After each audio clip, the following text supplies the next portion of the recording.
Say hi if you've just tuned in. While I'm waiting for others to come in.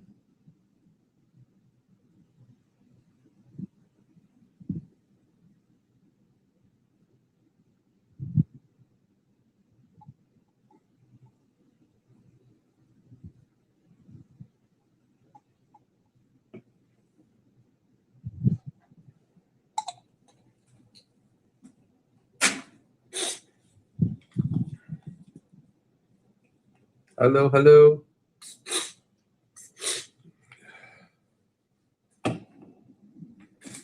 Welcome, everybody.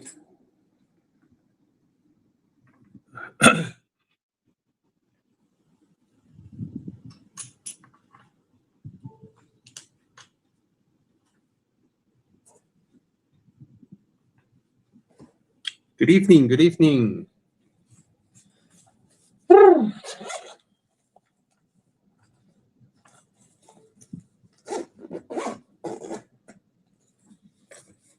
Hello, hello.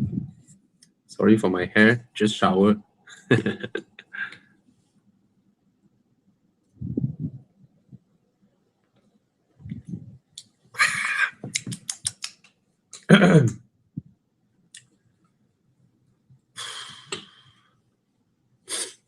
Please do come in. And if you're watching from YouTube, please like and share. All right.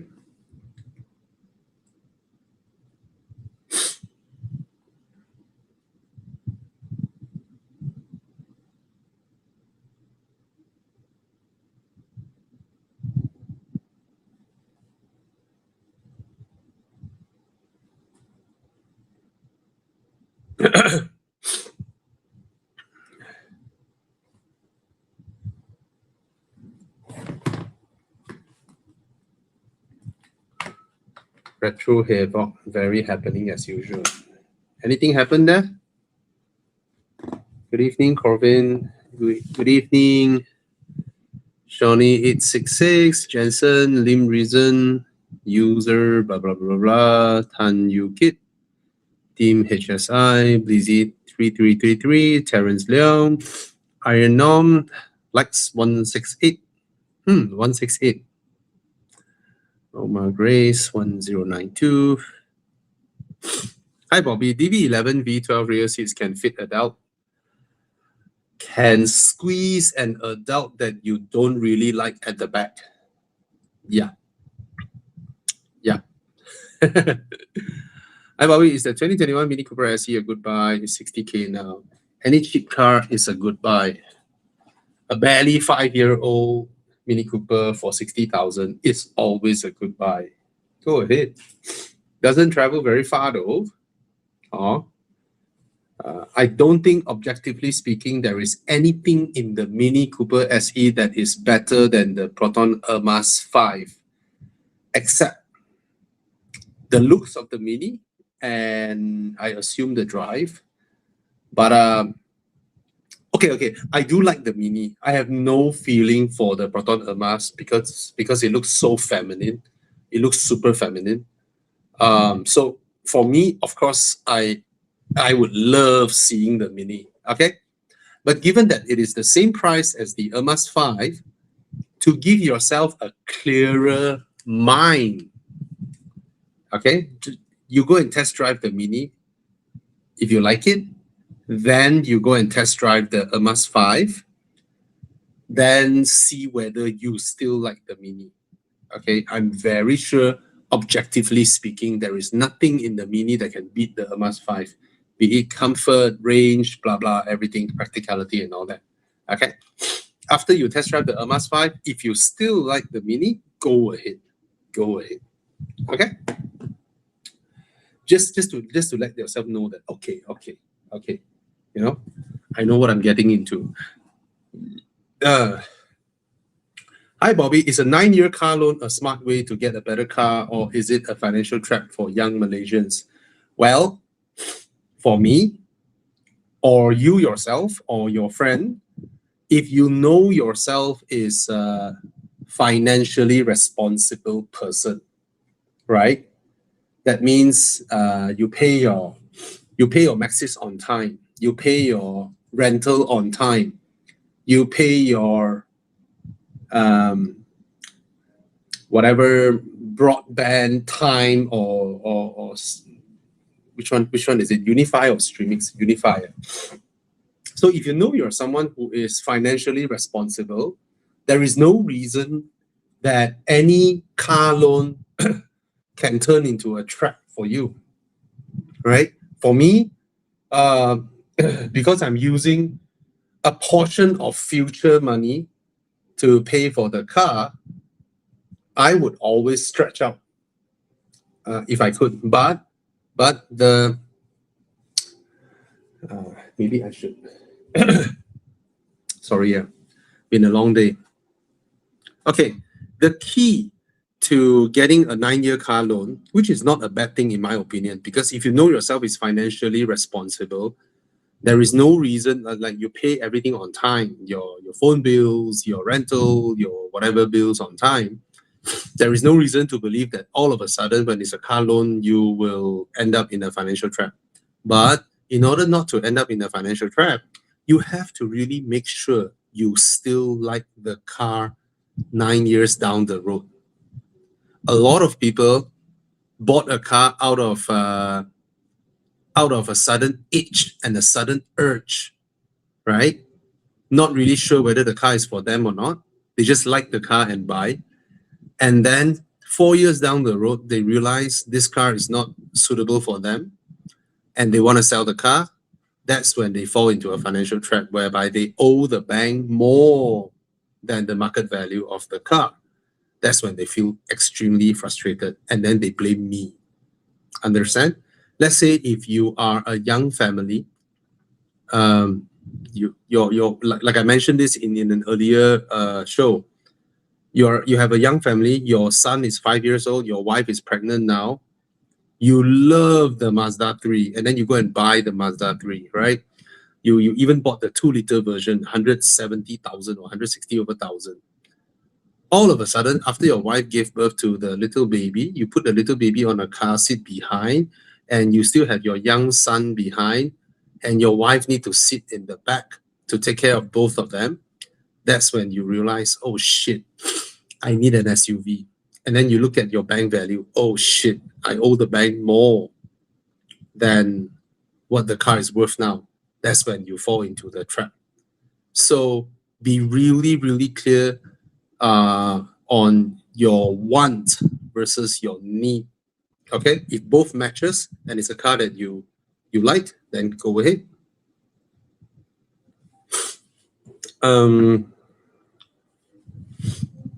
Okay, all of a sudden the questions pour in. Okay. Hi Bobby, what's your thoughts on the M135i? Buy. Not the best looking car, but great engine, great drive. It even looks like a Mercedes-Benz. All right. Yeah, go ahead and buy. It's so rare. It's nice to see one on the road. You know, people thought, oh, A45. No, it's a BMW, right? And then you have the 6-cylinder sound. Lovely. Okay. Hi, Bobby. Hey, why keep popping up back to that? Hi, Bobby. Megane RS280 or F56 Mini JCW? Megane, all time, anytime, anytime. Okay. It's a better drive. It is a better drive. It doesn't look as cool as the Mini though, but it's a better drive. Okay. Lexus IS300, buy. Fantastic car here. Hi Bobby, Singaporean here, looking to buy a Malaysian car. Is 530e or 330e a good buy? Looking for a holiday car? Yeah, why not? Why not? But have you thought about this? Okay, maybe because these two cars are cheap because of the resale value, right? But Malaysian fuel is so cheap. Do you need the hybrid, Mr. Wesley? Do you actually need the hybrid because Malaysian fuel is so cheap? Right? Think about it. Okay, just think about it. Because these European hybrids, right? if you don't charge them, let's say you go on a long distance drive. You go on a long distance drive, you finish your battery, the fuel consumption actually shoots up. So if it is for a holiday car, let's say you're driving the car for a holiday trip, go into Thailand and whatnot, right? This car will be a burden than a benefit because of the hybrid drivetrain. It's more for daily, people go to office and back home, fetch the kids and back home and all that, then it will be brilliant. If it is a holiday car, you better buy the petrol variant because you're going to use up and they are not as advanced as the Chinese plug-in hybrid. The Chinese plug-in hybrid will never run out of battery, always know when to charge. The European ones, you just drive, and then they went to Kosong, they went to 0%, and then your fuel consumption just went up for no reason, and then you're lugging around an empty battery, right? So if it is a holiday car, I don't think so. Okay. Hi Bobby, looking for an X1 torn apart between 2020 S-Drive 18i facelift versus a 2019 S-Drive 20i for almost the same price. So which one? Of course, go for the 2019 4-cylinder 2-liter. The BMW 1.5 3-cylinder is a piece of shit. It's a shittier engine than the Proton 3-cylinder. All right, it vibrates and shakes so much without giving you power. It's more efficient than the Proton one though, so I would go for the 4-cylinder. Okay. Hi Bobby, I saw a lot of recon non-registered Swift Sport on Facebook for 80,000-90,000. Why people are selling used for 100K and it's done mileage? Well, yeah, it's on Facebook for 80-90K. Why don't you go and have a look? Like actually go and meet up and see if it's a real deal. Because when market is hard, there's a lot of used car sellers that will do things like put a low price, attract you, and then when you go there, they tell you it's sold already, but the car isn't actually very good. I have a better one here for 100K. Very usual tactic. Okay, they put a low price, they put a photo, then you go and meet them. On the phone, they say, yeah. Then when you arrive, oh, I thought you were mentioning the other car. The one online one, no more already, because you are already there in front of them, right? They just want you to turn up, okay? So then they say, oh yeah, the one sold already. But the one I tell you are not very good one. Got some slight accident here and there. This is better. This one is so nice. These are cheap tactics. It's not like they scam you out of your life, but they really want you to stand in front of them so they can close the deal with you. Yeah. Okay, so take note on that.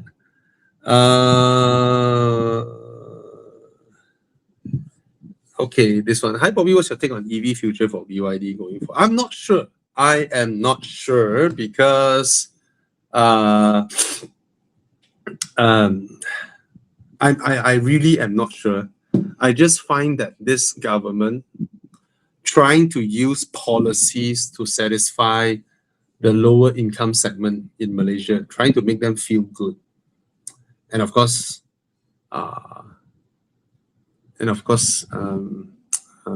closing ties with some of their associates, whatever it may be. I just felt that. And then they will give you arguments that, oh, rich people are enjoying all this. The fact is, the lower income segment don't even read up about policy. You don't need policies to satisfy them, right?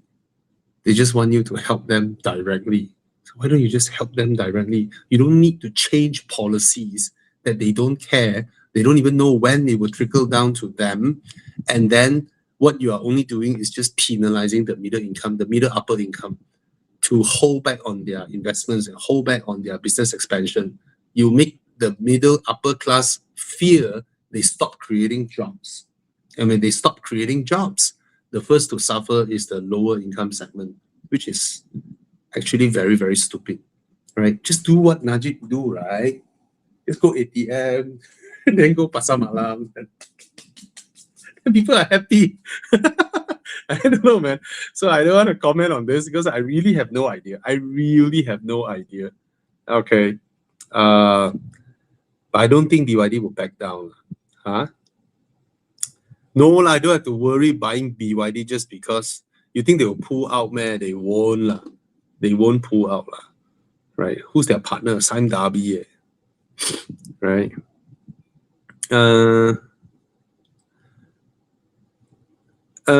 Okay. I can't really. Okay, I just want to say this. Sorry, just to let everybody know. I would love to help, but I mean, given that your budget is 300,000, EV or petrol, long lasting, and you rarely drive for a couple, there are so many options out there. I cannot possibly spend everybody's time to help you look through every single option, because it's better if you have like 2 or 3 that you have sort of zero in, and then I can help you make the final decision by giving you some inputs if I may have. Okay, but if your budget is 300,000, there is a lot of good shit that you can buy, right? If it is a petrol car, the first thing I can think of is a Boxster, all right? If it is EV, 300K for a couple, why not an MG Roadster, right? It doesn't drive as nice as a Boxster, but yeah, but I can't go through every single option together with you, all right?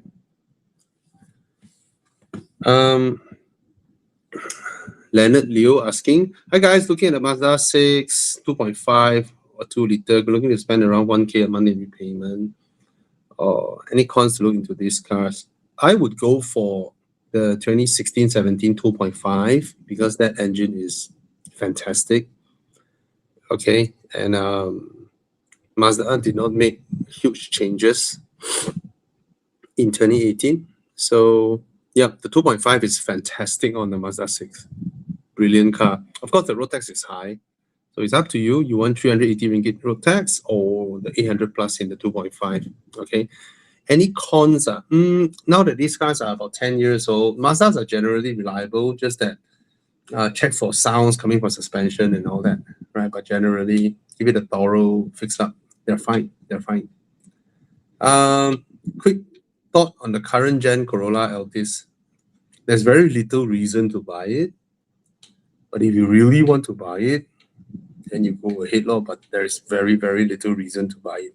I'd rather buy a freaking old Lexus ES than getting a brand new Corolla Altis.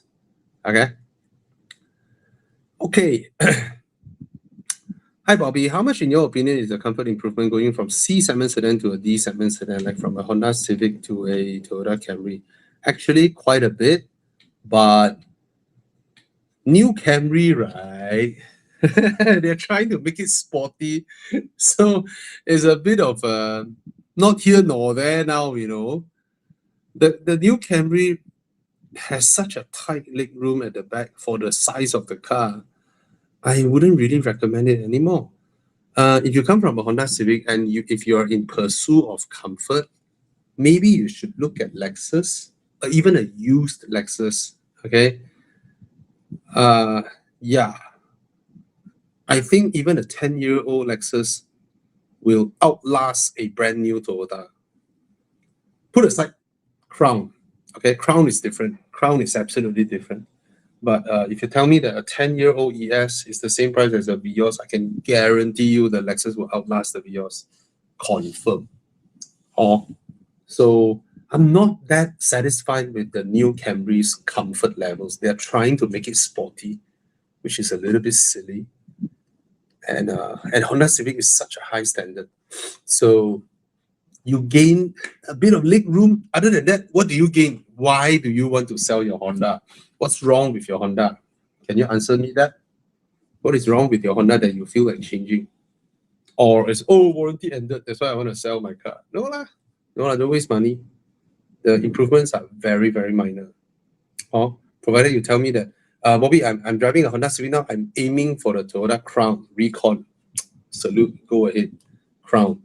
I suspect because the new Camry is so expensive, 240,000, Will I be able to find a Recon Crown around that price? I'm thinking. Chiang, do you think it's possible? I have a suspicion that it's possible. Will I be able to? Like the new generation Crown. Yep. Even the 2021 version. You go for the 2021 version Crown, you will feel a massive upgrade from your Civic compared to a Camry. This one. This generation. Absolutely beautiful car. Yeah, yeah. You go for this one. The new one I know is that awkward, weird thing. Hey, what the hell, man? Same price as a brand new Camry, the new Crown. But this one is ugly. Some people like it, some people don't. This has the SUV ride height sedan. I tell you, this is 240,000, same price as a Camry. I will go for this over a Camry. Sorry. No reason to get a Camry when these Recons are in. Okay. Hi Bobby, 150 to 180,000 price range. What kind of exciting car would you recommend getting? I really like the GR86, but I want something faster. Okay, the GR86, we all love it, and it's such a fantastic car. But you want something faster, 150, 180. How old can you get? Right? I mean, if you go on the Golf R, you will tap out the GR86 anytime. And I don't think the FL5 has dropped to this price, even though there's a shit ton of them in the market. I don't think the FL5 has gone below 200K yet. Okay. But it's a different thing. Oh no, still very expensive. 225, 238. Yeah, still 200 plus K. GR86 is the best car for your budget, actually. I think maybe you can find some Supras, but I don't think they drive as nice as the GR86. The Supra is not as nice as the GR86 in driving. Okay. 2020 X1, is it reliable? Yes. Yes. Yaris Cross hybrid or non-hybrid? I prefer non-hybrid. You know, it is so fuel efficient. This kind of car, you want hybrid for what? The hybrid is damn annoying. A Japanese entry-level hybrid is super annoying. Right? I don't know what are they doing, man. It's very annoying. Very, very annoying. Yeah. Hi, Bobby. Is the GLC 200 a good car? Yes. Buy. GLC 200 is a fantastic car. Bobby, I'm looking at a nice-looking family car with space for rear passenger.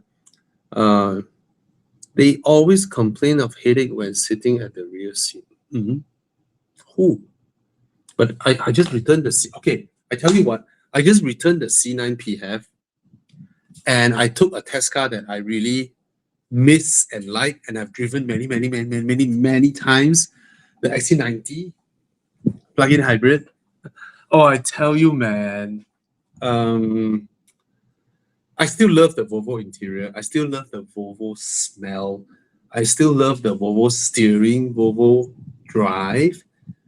But I cannot believe this. Even the ride of the C9 is slightly quieter than the XC90. The ride, how the car rolls on the road, first thing. Second thing is the hybrid. There's no comparison on the hybrid drivetrain. There is absolutely no comparison. First day when I got the XC90, the battery is still charged up. So I get 6.6 liter per 100 km, 7 liter per 100 km. Okay, when the battery is still available. Drive, half day, the battery went to kosong, right? The fuel consumption on my XC90 became 16 liter per 100 km. In the C9 PHEV, right, 6 or 7 is when the battery runs out and I am tekanning, like whacking the car. And it still gets 6, 7 liter per 100 km. When I let the car charge a little bit, that means I do a long distance drive. I don't even need to drive smooth. I can drive like 130, 140, long distance drive, like from KL to Shah Alam. It will charge up to 22, 23, 24%. And then my fuel consumption go back down to 5 liter per 100 km. There is no comparison. The Chinese PHEV is so much more advanced than European ones. So much more advanced. Yeah. Okay. 2017 Audi S5, buy. Reliable. Okay, can buy. Okay. Hi Bobby, currently using City hatchback for past 2 years now. I'm married with one daughter. With my car can't fit baggage and plan to get an SUV. My budget is below. Yeah, Honda City hatchback. Yeah, cannot put baggage because it's a hatchback. So far, I've test drive Haval H6 and J7. Okay, exterior design, I really like the Haval H6 because it looks like those manly Pajero or the Mitsubishi. What do you call that? Mitsubishi Challenger. Is it called the Mitsubishi Challenger? There was an old Mitsubishi SUV that is very good looking one. Yeah, I think it's called Mitsubishi Challenger. But that's the modern version. There's an old version that looks really good. Yeah. The side profile of the Mitsubishi Challenger, right, looks like the Haval H6 one. Very good looking car. Anyway, the Haval H6, I've always liked the Haval H6 design. It looks very manly. And the J7, I've driven it many times. And then I drove the Haval H6. Actually, I actually came off a little bit disappointed, but it's cheap. Granted, it is affordable. So affordable is an answer to every single thing. So in terms of the drive, the undercarriage, and even the hybrid system, it isn't comparable to the J7. But I'm not sure if you're buying the J7 hybrid. J7 hybrid is 150 plus. The non-hybrid is 130 plus. But I heard someone saying that even the hybrid now, some of them are giving discounts to 130 plus. So go and get a good deal. If you can get a hybrid on the J7, it's actually very fuel efficient and very powerful, but the steering is not nice. But so does the H6 steering is not nice. All right, steering is not nice. Just that the H6, even from the infotainment to the drive to the suspension, everything just felt, no wonder it's that cheap. And then the hybrid is like the Japanese hybrid, right? The old school hybrid, like quiet for a while, then charging for a while, then quiet down. So I don't actually enjoy that kind of hybrid anymore. Okay. EV or ICE for the future? Both will exist alongside each other, but if the plug-in hybrids reliability problem is fully solved, we'll see. Now a lot of Chinese plug-in hybrid, right? Let's see for the next 5 years how they turn up to be. If they are not expensive to replace parts, if they don't implode, I tell you, that's the end of ICE already. It's the end, because the Chinese plug-in hybrids will end the ICE first, because the way their plug-in hybrid logic, how they charge, how they maintain charge, how they integrate the 3-speed transmission, 4-speed transmission, that makes the car absolutely seamless. That it feels like an EV. It's so seamless, it feels like an EV while the engine is running and you can't hear it. Is absolutely bonkers. And if they solve the long-term reliability or durability or dependability problem, then ICE will die. No, not ICE will die. Pure ICE would continue in the future in the form of plug-in hybrid only, because they're so good. Okay. Hello, Bobby. I've been binging on your videos. Don't know why. Sorry. I'm sorry. Sorry, a young adult to buy their first car. I don't know what is it that you need to ask. Okay, buy a car that you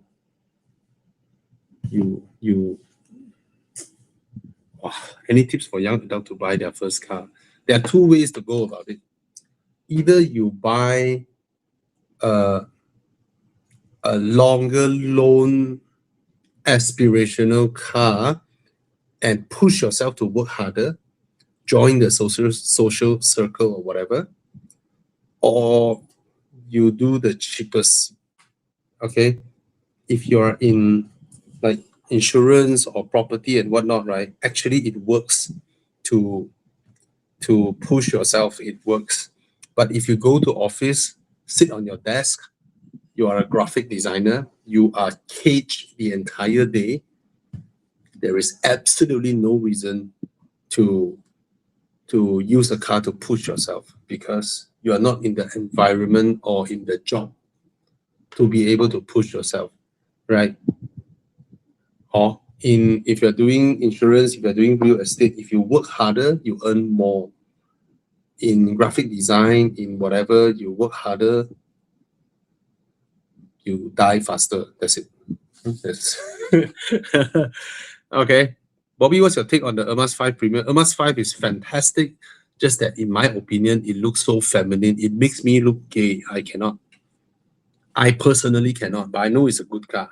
I know it's a good car. I just don't know why they designed the car to look so feminine. My God, men want to buy it also cannot, right? Can't they design it to look like the Suzuki Swift Sport? Can't they design it to copy the Mini Cooper? What the heck? They go and make it. When you thought the Aura Good Cap is feminine, then they came out with the Ermas 5. I never thought there can be a car that can out-feminine the Aura Good Cap. And there you go, the Ermas 5 came out. You know, so feminine looking. I cannot. Okay? But if you can, go ahead, man. I heard it's a damn good car. Hi, Bobby. I'm looking to buy a Swift Sport. Just buy.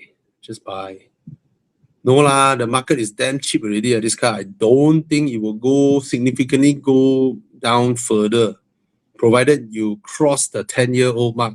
The moment you cross the 10-year-old mark, it becomes a cash buy. Then you will have a huge fall, but it's a cash buy. Okay. Hi, Bobby. Since you drove both the Ermas 7 EV and Leapmotor B10, which one is a better one? This is a struggle, man. This is a struggle. I felt the Ermas 7 drives a little bit better. Sound system is a lot better. And everything else, I prefer the B10. I also know the Geely group is big and dependable, but Leapmotor in China is growing like absolute bonker crazy, man. They are selling left, right, center in China now. And I personally, for no reason at all, I like the design of the Leapmotor B10 inside and out. I like the design. I wish it drives better, but it's an improvement in terms of the drive. It's an improvement from the C10. By any measure, it's still not. Both of them cannot fight the MG S5 in terms of drive. The MG S5 is the best. Okay, the MG S5 and iCar 03. These two Chinese EV currently in my books, the best handling. Okay, they drive really well, but unfortunately both are not as good looking or as premium looking as the B10. So my own personal bias, I prefer the B10, even though the Ermas 7 to me drives a little bit better and sound system is so much better. Okay. Bro, Mazda CX-60 3.3 is coming. Yeah. I don't know what Mazda is doing. I mean, Mazda Japan. This is not even a strategy. This is a stupid decision to launch for the size of Mazda, you know, such a small car company, for no reason at all. Go and spend money on developing a rear-wheel drive bias SUV and then develop a straight-six engine. Other than winning awards from self-ranking themselves. I mean, as a car guy, I'm happy. But are they putting this engine into the MX-5? If you're not putting this engine into the MX-5, then you should just shut up and you know, I don't know what to say lah. It's the dumbest thing a small company can do lah. Go and spend this kind of money. Go and develop a straight-six engine in 2021. What a stupid thing to do, right? If you're not putting this into a sports car or a Grand Tourer, what's the point of putting it into an SUV that barely has enough leg room to command better sales, right? You don't understand. People buy SUV, they want leg room. They want rear seats that can recline. They want a big boot space. They want these, not freaking Jinba Itai handling. Hiyo. Don't know lah, Mazda. Okay. Hi Bobby. My younger brother is planning to get his first car, 30,000 deposit, and wow. X1 LCI 2030 or new Honda HR-V.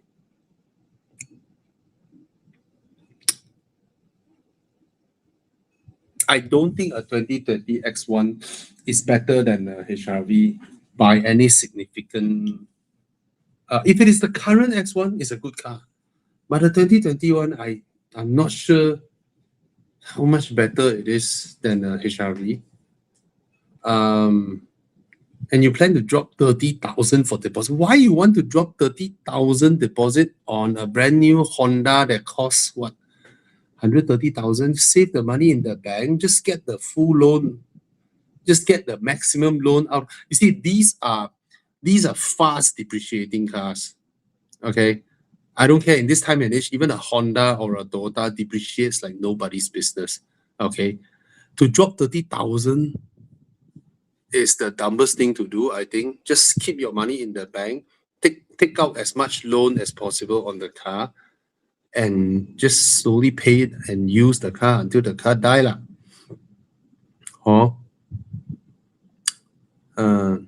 Yeah, I mean, X1, I mean, there's nothing wrong with the X1. If he likes the X1, there's nothing wrong with it. I'm just saying that there is nothing inside the car that is significantly much wow, you know, than the Honda, apart from the badge, the logo, right? Yeah, like you this joke always works.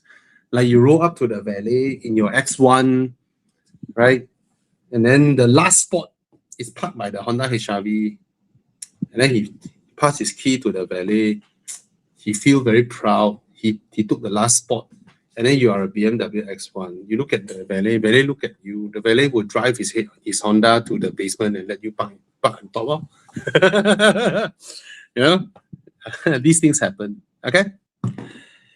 Hi Bobby, a used 330 G20 or a used Mazda 3 2-liter. There is no comparison here. Okay, the BMW is a much better car than the Mazda. The Mazda is nice in isolation, but as nice as any Mazda is in handling, they are merely trying to pretend to be a BMW and they can't match BMW.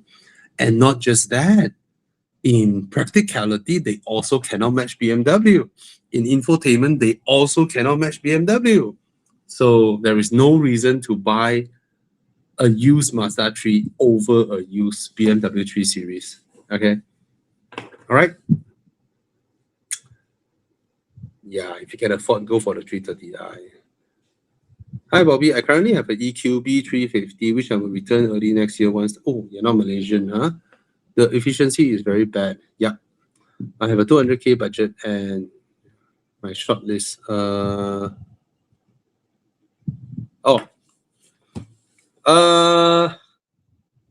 Okay. All three are good cars. All three are good cars. The car with the worst interior, as in very plasticky interior, is the Smart Hashtag 5. The most exciting car to drive here is the Smart Hashtag 5. Okay.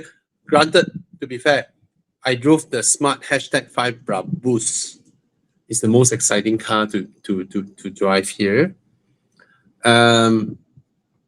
All three are great. The Xpeng G6, right,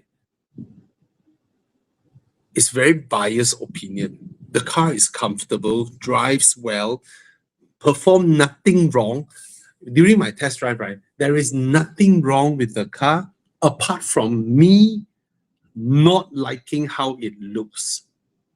You know, because I felt that car, the G6, is just a larger Model Y, at least perception-wise. Rounded off every sharp edges. and basically almost the same interior, which I find very boring and unimaginative. All right, Zeekr 7X is the most luxurious car here, and it's also my personal favorite amongst these three. But it's not as fun as the Smart Hashtag 5.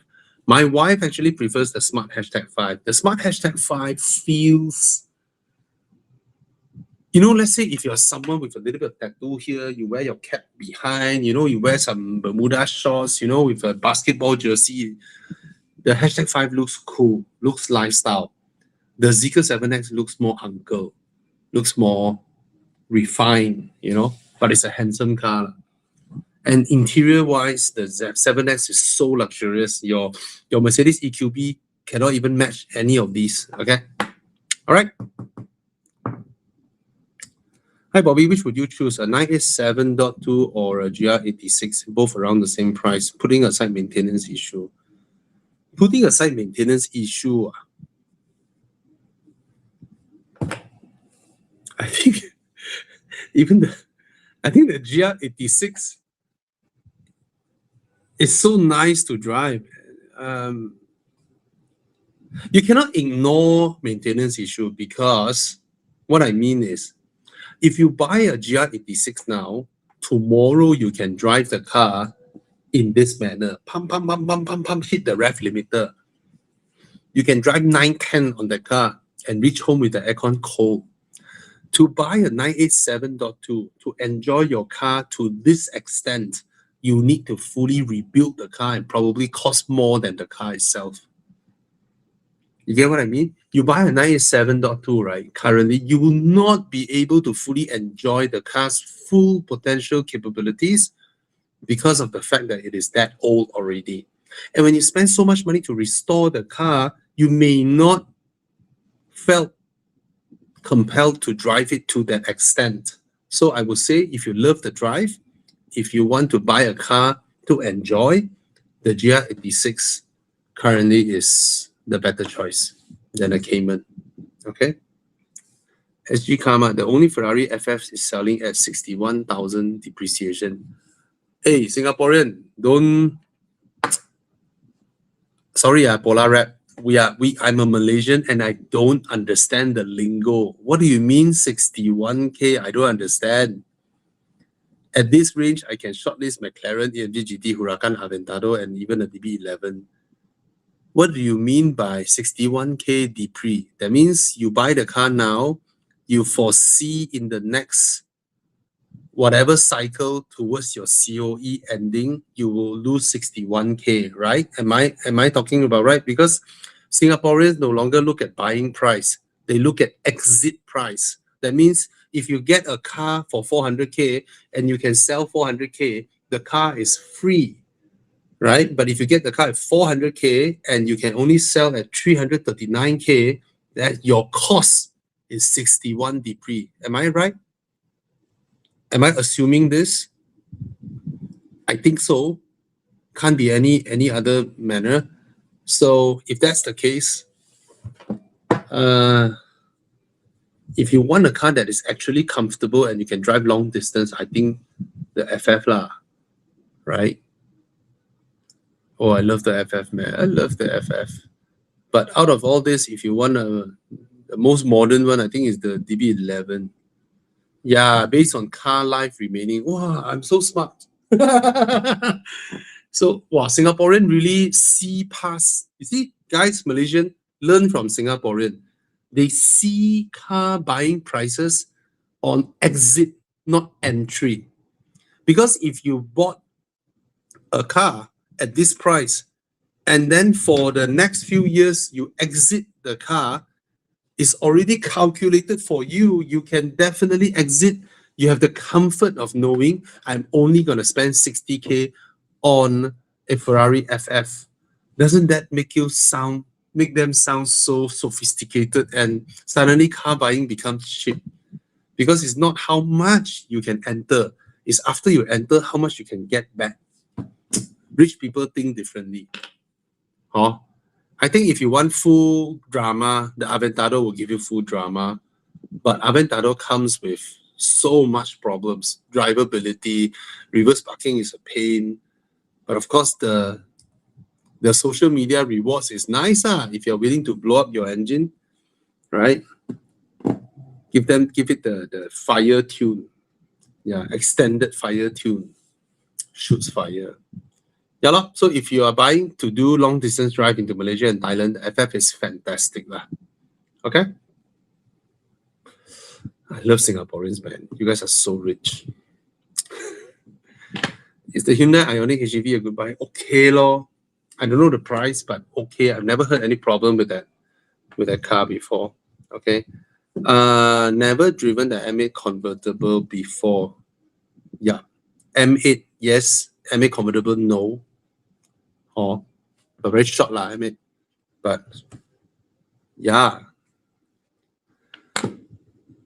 I don't like the BMW 4.4 V8 though. It's a very old engine that BMW isn't willing to spend any R&D on this engine.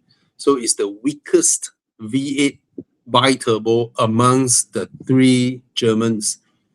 It is so much lousier than the Mercedes AMG V8. Yeah. Hi Bobby, which one you prefer? F30 330i or the G20 320i? Definitely the G20 lah. G20 improved so much. The little engine, yeah, numbering makes very little difference for me. I will go for the G20. Okay.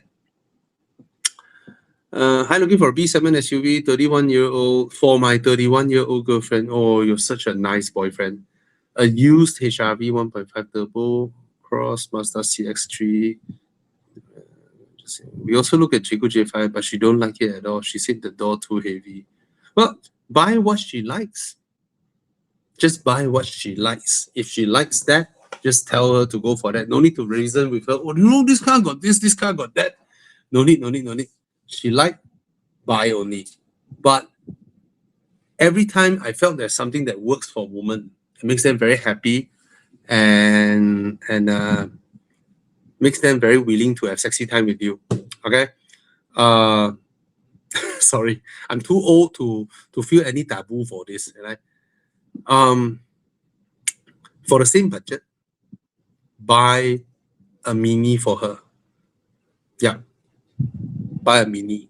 She will love you. Okay.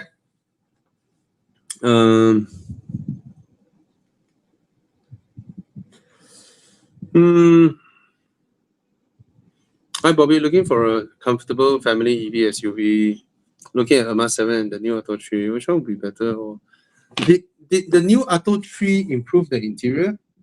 That's my biggest gripe on the Atto 3. Is it a new interior? If it is a new interior, then is there a new interior? Anyone know, Jiang? That's the same interior, right?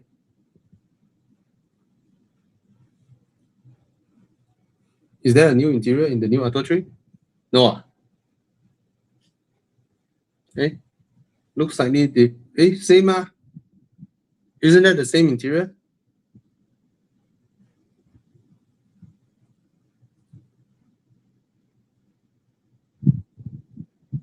I thought there's a new interior. Oh yeah. This is the new interior. Oh, okay. Without the silly gear lever and all that. Oh. Okay, they clean up the interior. Okay.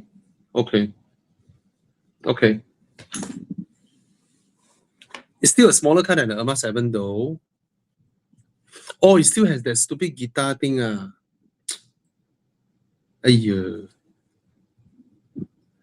The guitar thing is not my biggest gripe. My biggest gripe is how the center console is constructed. From the gear lever there, those funny shaped things, right? So poorly constructed. Those are,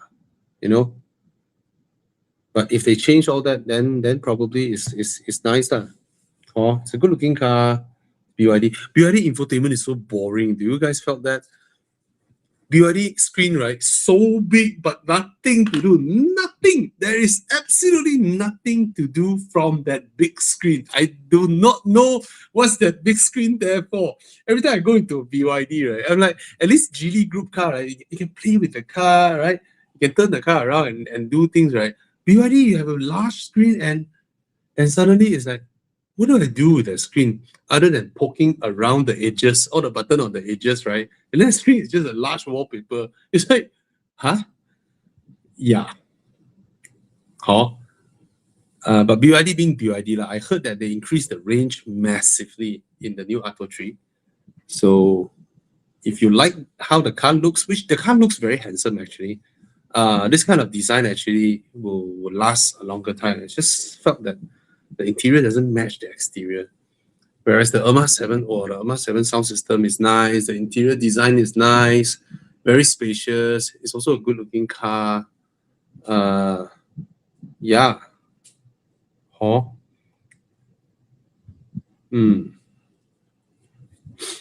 Comfort. I think both cars' comfort cannot fight the BYD Seal 6. You go and try the Seal 6. Okay, everybody has this impression that SUV means more space, right?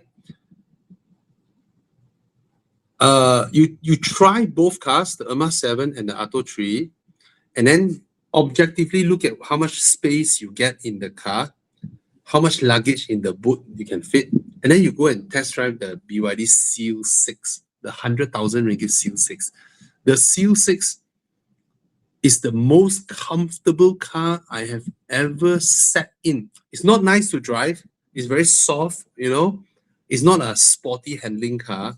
It's just a tidy handling car, but it is so comfortable. The comfort levels of the Seal 6 is crazy. And then the boot is huge. And the whole car is just like, wow.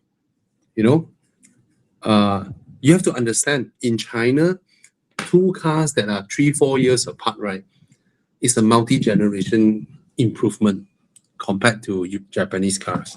So the Atto 3 versus the Seal 6, right, is probably 2 generations apart. Oh.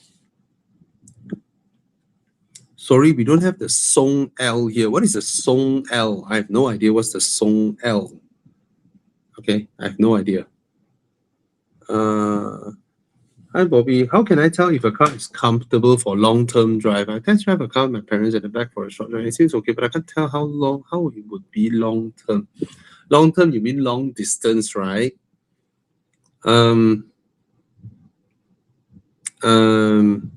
Okay, I don't know what segment of car you sat in, okay? But there are certain cars whereby the rear seat headrest, you need to raise it up in order to sit.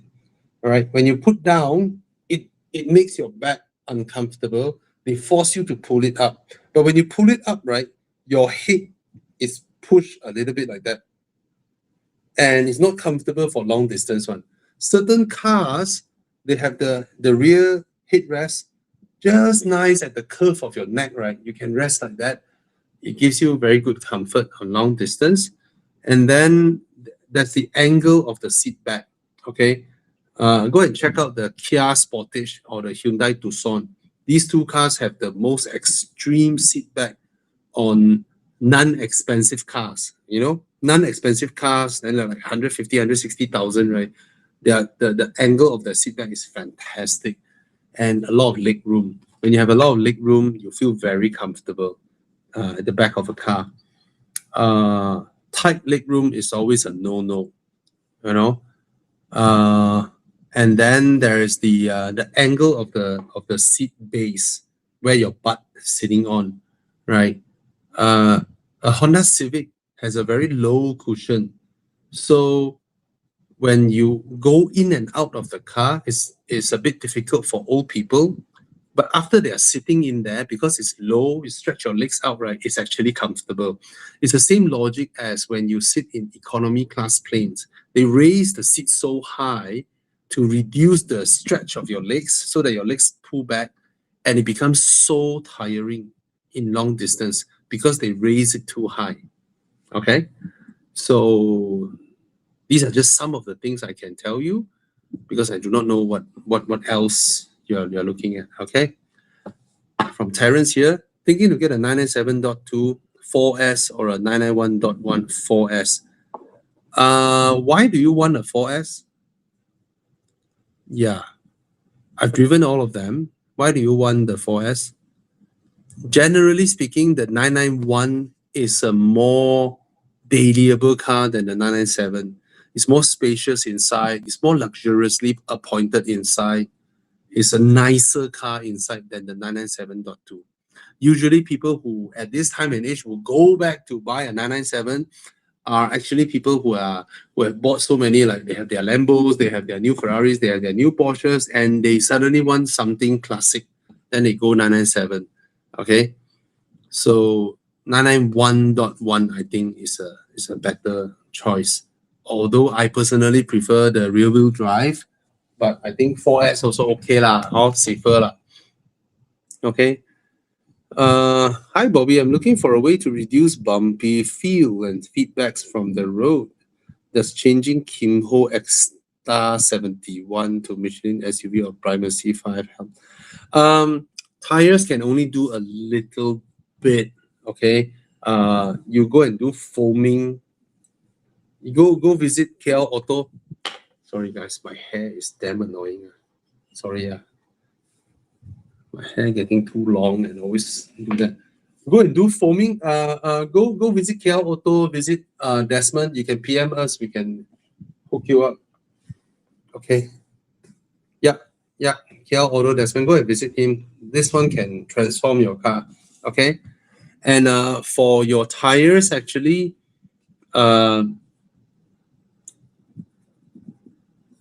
an accidental benefit. I applied Tough Tire on my tire, and it makes my tires so much quieter and refined. Tough Tire is a resin that you inject inside your tire and make your tire nail proof. That means you cannot nail, and then you won't leak. Okay, but the accidental benefits of applying that, it makes the tires so much quieter. Okay. Wuling Bingo, that car looks like a piece of. How's the Omoda C9 compared to the Irma 7 PHEV? It's a complete demolish. Okay, the Irma 7 is a good car, but it's not even better than the J7 PHEV, and the C9 is so much better than the J7 PHEV. Okay, so there's no comparison here. Wow, I love this, man. Okay, I drove the Jetour T2, and I did something interesting with that car.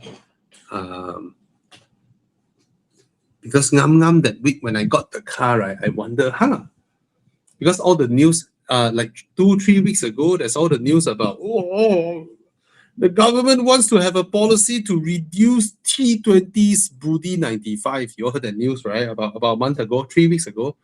So, of course, I'm a T20. You know, I cannot. I'm a T20 or above. I'm a T20, but it depends. You see, people like us who run business. You all say that, wow, Bobby, hey, I don't know whether you guys can accept this or not. You know, there's more than one time where I keep paying my staff with no income coming in for 8 months. And I and my wife literally emptied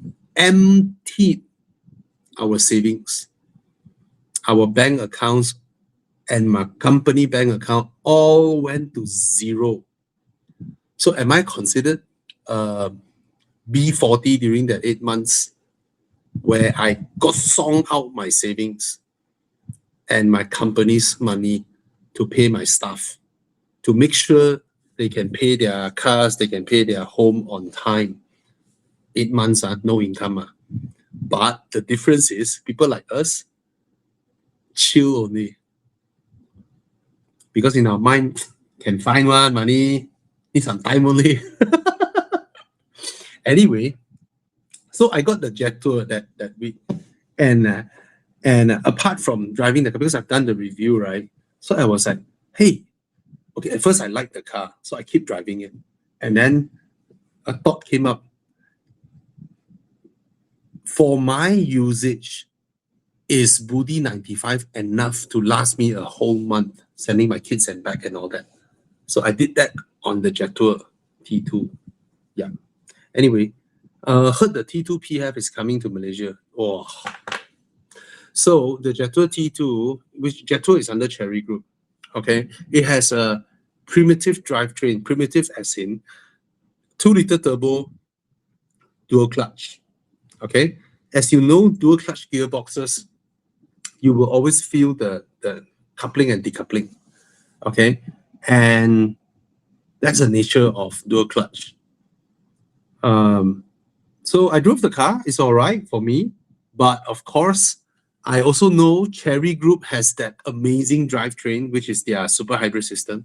So I was like, whoa, if this T2 has the super hybrid system, this is the perfect car to get for me, at least, because the T2 is so affordable, 150,000. It is so affordable, right? I absolutely love how it looks. I love how they put the attention to detail in the car's interior, the seats, the boot, everything about the car is so you can feel the designer and the engineer's passion and enthusiasm when they are executing the car. You just see so many small little things in the car that tells you they're having fun executing this car, you know.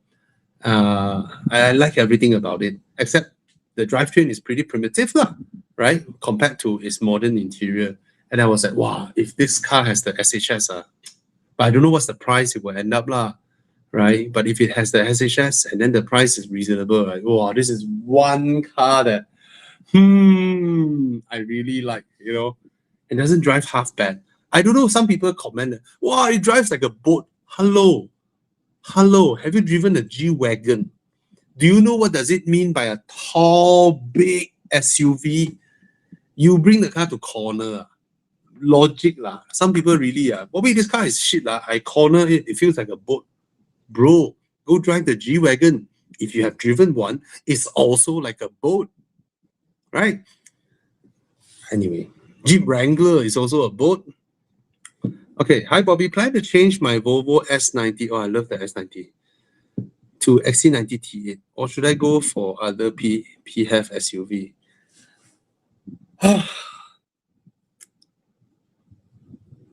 I just drove that car. I think it's still nice. I still love Volvos. I have a very soft knee to Volvo. I have a soft spot for the Volvo, and I think the S90 looks wonderful. But why you are changing the car from 2022 to 2025 leh? Just 3 years apart. Are you going to lose a lot of money? Or should I go for other PHEV? Okay, I have to tell you this, Ami Zabidi, Volvo's plug-in hybrid system compared to Chinese one is so far behind. It's so far behind on the plug-in hybrid system.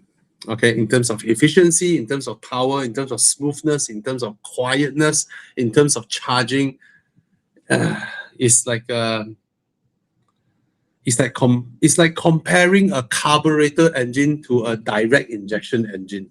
They are so far behind compared to the Chinese plug-in hybrids, especially the super hybrid system, because the new Geely system hasn't come in yet. The BYD DMI hasn't come in yet. So the only one that has a lot of plug-in hybrid from China now is the ERMA 7 plug-in hybrid and the Chery Group plug-in hybrid. Okay, Chery Group cars, all of them handle average, right? Their handling is all average except the iCar 03, but their super hybrid system is so good. I heard Zeekr is bringing in the 009 or the 8X, but those cars will cost 800 over 1,000. And it's a 2-liter plug-in hybrid with 1,400 horsepower. But let's see how much they end up in Malaysia. Okay, let's see. Okay, so would you want to wait for a while? Or and my statement just now applies to BMW and Mercedes and Porsche also. Their plug-in hybrid cannot compare to the Chinese one. Okay? No comparison here. Hi, Bobby. What do you think of the iCar V23? I absolutely love the design. I love this exterior. I love its interior. And I also understand what iCar is doing. They try to make this car drive and ride and feel like a proper off-road SUV, which means a proper off-road SUV is when you drive and you corner, the car rolls, and then when you go past the speed breakers, the car will because 4x4 right? But it was done intentionally because this car is fundamentally the same car as the iCar 03, just that it is more handsome inside out. Now, which car is nicer to drive? The 03. The 03 is not only better to corner, it's also more comfortable slightly. Okay? But if you go and drive the V23 and you can accept its drive and comfort, then you go ahead. For me personally, I think the 03 is nicer to drive, nicer to ride. But if you ask me which one would I buy between these two, I would still buy the V23 because it's so good looking inside out. Okay? I like B10 looks. Yes, I like B10 looks as well. Sorry, I'm so far behind the timeline. Sorry. Plan to replace both my X3 and Clubman with a C9 PF and FL5. Yes, I know it sounds... No, it doesn't sound crazy. It's so nice. Go ahead. My wife and I share the C9 PF. I kind of bought with both of my cars. Is that a wise choice? Okay. Both of these choices, is your wife happy with the C9? If she's happy with the C9, then go ahead, because I assume the Clubman is her car. Am I right? Or the Clubman is your car and the X3 is your wife's car. If she comes from X3 to C9 PF, she would love the C9 PF because it's so quiet, so smooth, you know, so luxurious. May not corner as nice as the X3, but it's not a clumsy car either. And FL5, of course, you'll be happy. You're a happy man. So up to you. Both are good cars, good choices. Okay, I do not know. Don't ask me about the reliability or durability of the super hybrid system.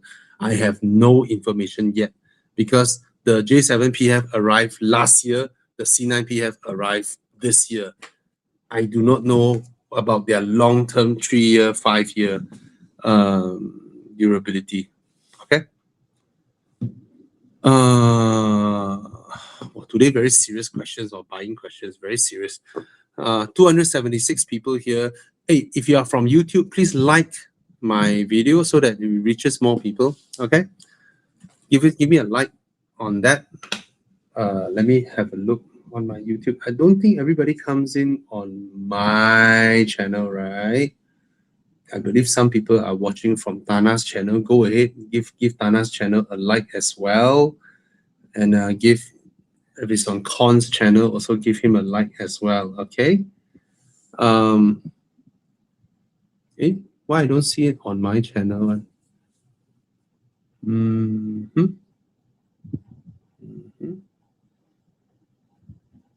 I don't see my live show on my channel, or is some new function? Yeah, don't know, don't care. Thoughts about X70 Premium, the full spec. I like the driving feel, yeah.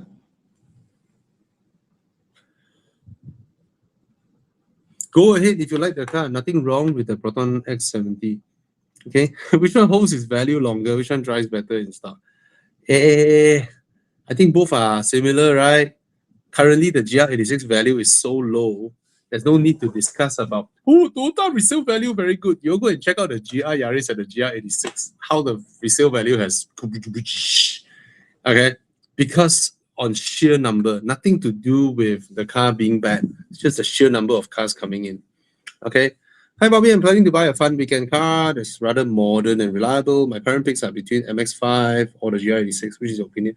Okay, if you drive both and you appreciate the fact that MX-5 can open the top, then go ahead, buy the MX-5.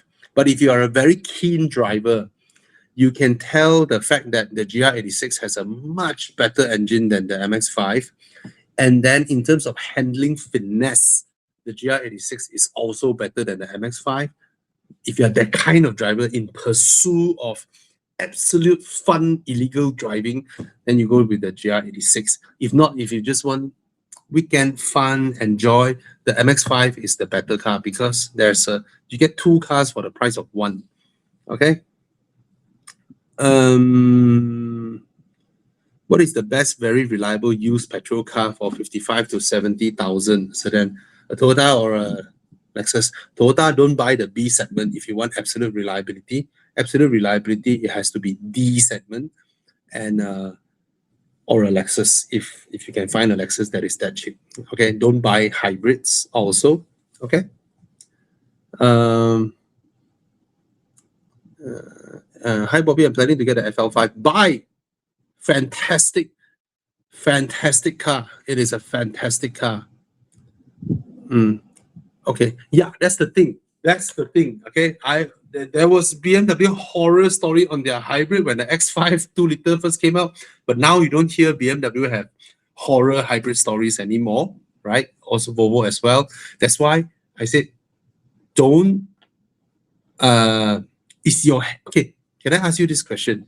Is your Harrier giving you problems? Is your Harrier giving you problems? If it is not, is there a reason to buy the C9 PF? Because if you want to ask me to point out certain things on the C9 PF that I felt could have been better, say for example, seat adjustment. For such a luxurious car, there's not enough angle adjustment on the driver's seats. And for my butt, I have a big butt. I felt the seat base is a bit tight. The seat back is okay. The seat base is a bit tight for me. So there are things I can point out. Like if I open the boot is pretty big. There is not a single hook point on the boot. None. There's nothing behind the boot, just premium carpet. There's no hook points, no places to hang shopping bags and all that.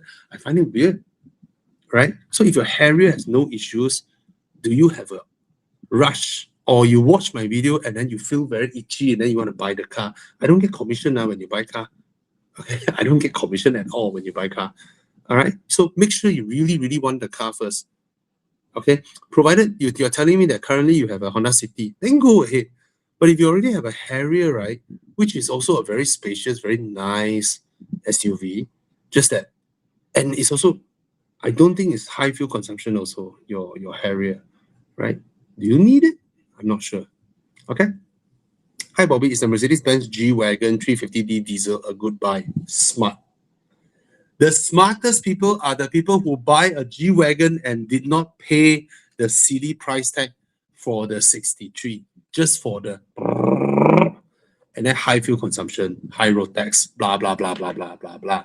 The smartest people is those who buy a G-Wagon and just buy whatever engine that comes with it. But be mindful, does your diesel come with the blue shit, the stupid blue urea something? I don't know what is it called. Chiang, can you find that for me? That blue something solution. If your G-Wagon diesel is the old type that needs you to buy that stupid blue shit to fill up, then do not buy that diesel, okay? Those old diesels that require you to buy that stupid fluid, no, it's not blue tech. No, it's not blue tech. No, it's some urea solution for the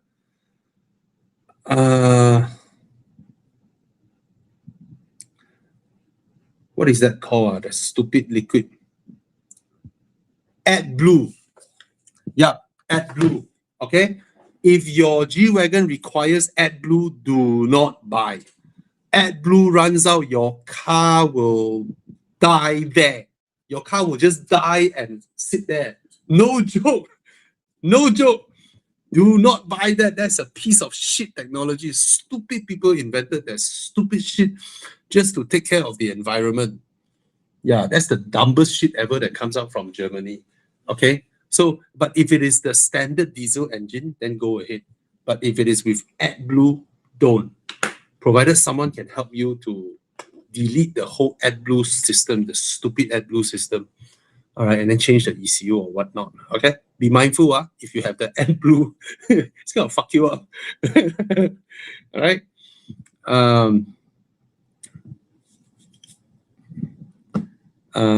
Yeah, I should have recorded just now that part. That one is good education for people. Never mind, never mind. I think my staff, my colleague will cut that part out as a social media thing. My father is thinking of a W213 E200 to 2019. Is it a good buy? 133K. Yep, it is a good buy. Very low mileage. Yep. Currently, yo, yo, yo. Currently, he owns W124 CLK 200. Give your father a salute. Buy. But is it expensive? 2019 E200. Is that an expensive price? I suddenly I do not know why I felt that is expensive. Is it market value? See, my hunch. I don't care whether it's low 8K mileage. Follow the market price. 8K doesn't matter here, okay? Because after you buy the car, the first year you drive, it's not gonna be 8K anymore, okay? So look at the market value. But if your father said that, wow, 8K very low mileage, I want to buy, then go ahead, law. But okay, now I have another question. Because your father's budget can go up to 130, right? Okay, because your father's budget can go up to 130, and your father got all these other cars, I have a suggestion for his budget. Don't buy the 4-door E200. Buy the 2-door.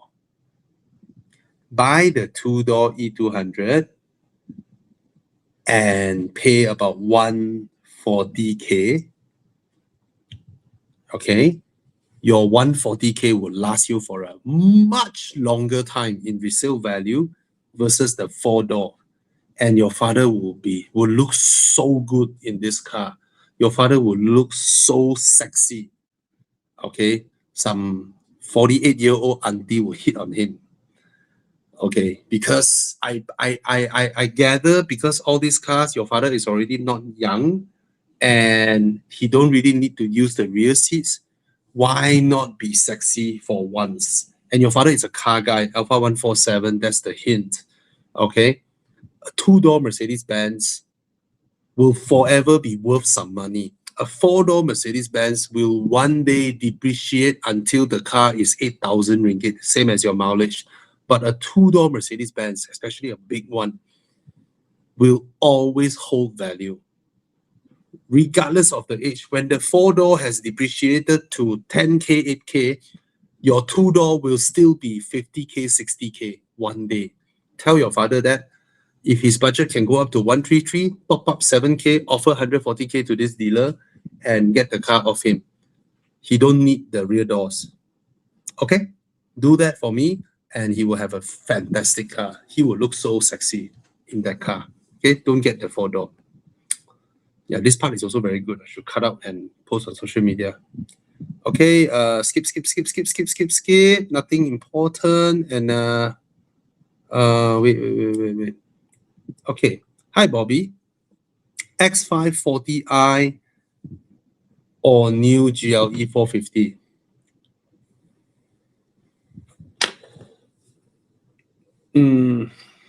For newer cars, from what I heard, definitely the BMW is more reliable. Yeah. I've heard quite some issues with the GLE. I've not heard any issues with the X5. Okay, even though the GLE is non-hybrid, but I've heard issues with it. Okay. Okay.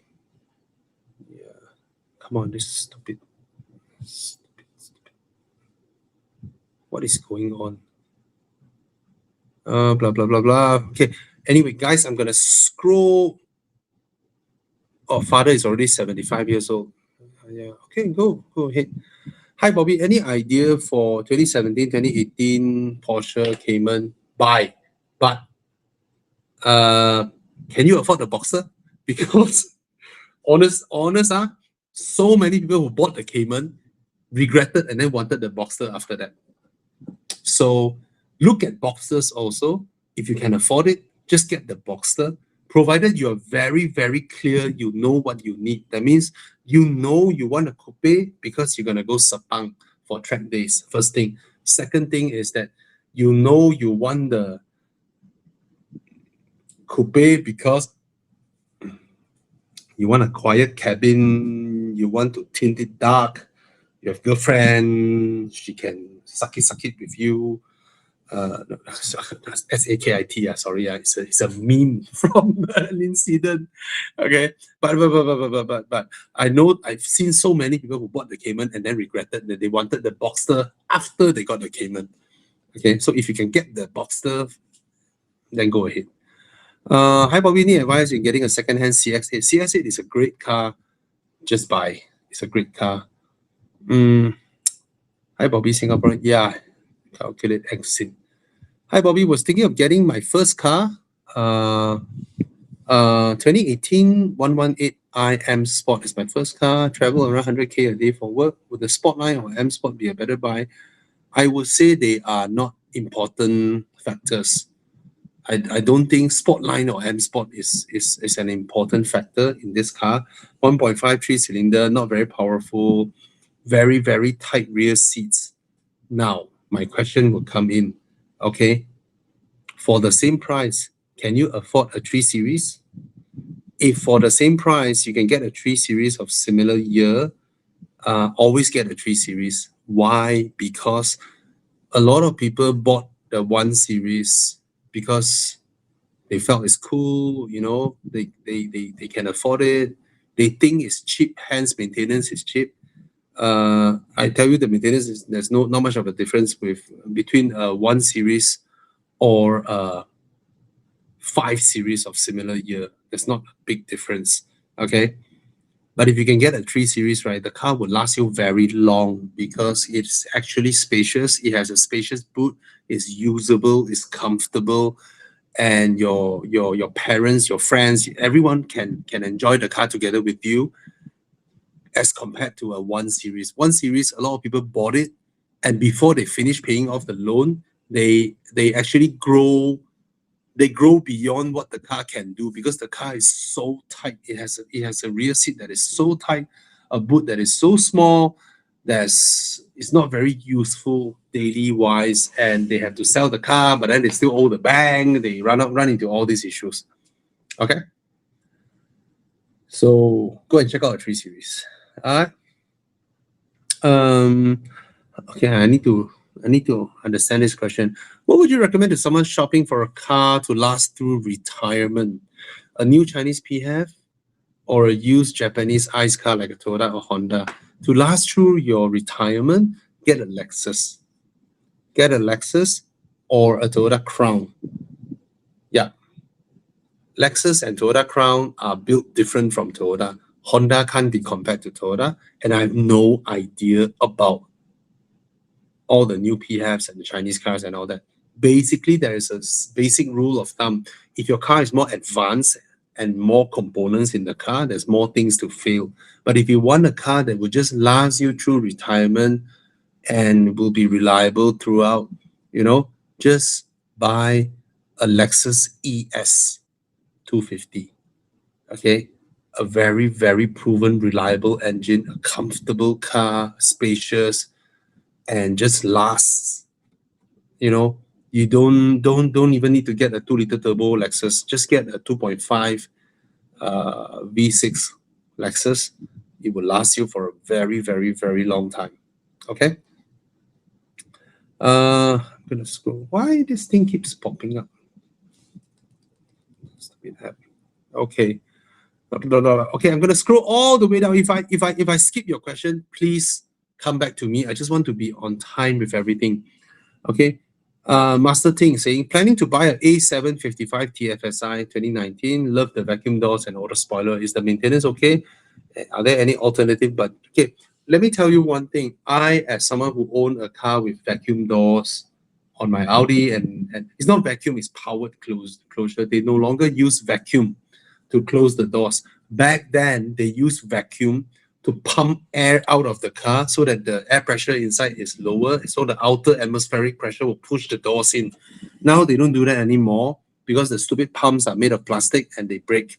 Okay, now they just pull the door in. Now, the first time I replaced my powered closure door on my 6 Series, the first time when I replaced that component, that part, it cost me about 2,300 ringgit just on that part alone. I could have just slammed my doors to close the door, but that thing that, you know, wow, so nice, so atas. That thing cost 2,300 ringgit. The second time that thing failed on my other door, because my BMW is 15 years old, it's fair. The second time it failed, the price of that part has gone up to 3,500 ringgit. So I was like, okay, I'll just close the door. My Audi, all 4 doors have this powered mechanism. So far, it hasn't failed yet. My Audi is a 12-year-old car, but the passenger side, the front passenger side, has become intermittent. That means sometimes when it tries to pull, it managed to pull all the way. Sometimes it pulls and then give up. Okay. I do not know the price of Audi's yet, but BMW's one is a good benchmark. It's 3,000 plus. Okay. So those are the awesome thing with powered doors. Auto spoiler, I don't hear much issues with them because the operating is okay. But 2019 Audis has become reliable compared to older ones. But will I pay 250,000 for a 7-year-old Audi? I'm not sure, bro. I'm not sure if I will pay 250,000. See, I am now looking at a 2019, but yours is the 55. Oh, 55. I am looking at it. Okay, bro, I just saved you 60 grand. Thank me now. I have just saved you 60,000. 190K is okay. 250 is not okay for me. Okay. When I heard 250, I think, Hey, there's a 180 also, bro. There's a 180K Audi A7 2019. Okay. So, yeah, now that you know the rough value, go happy, go shop your car. These cars are reliable, the new ones. Okay. Okay, let's quickly. Wow, the questions are coming in faster than I can catch up. Sorry, Okay. Let's catch up.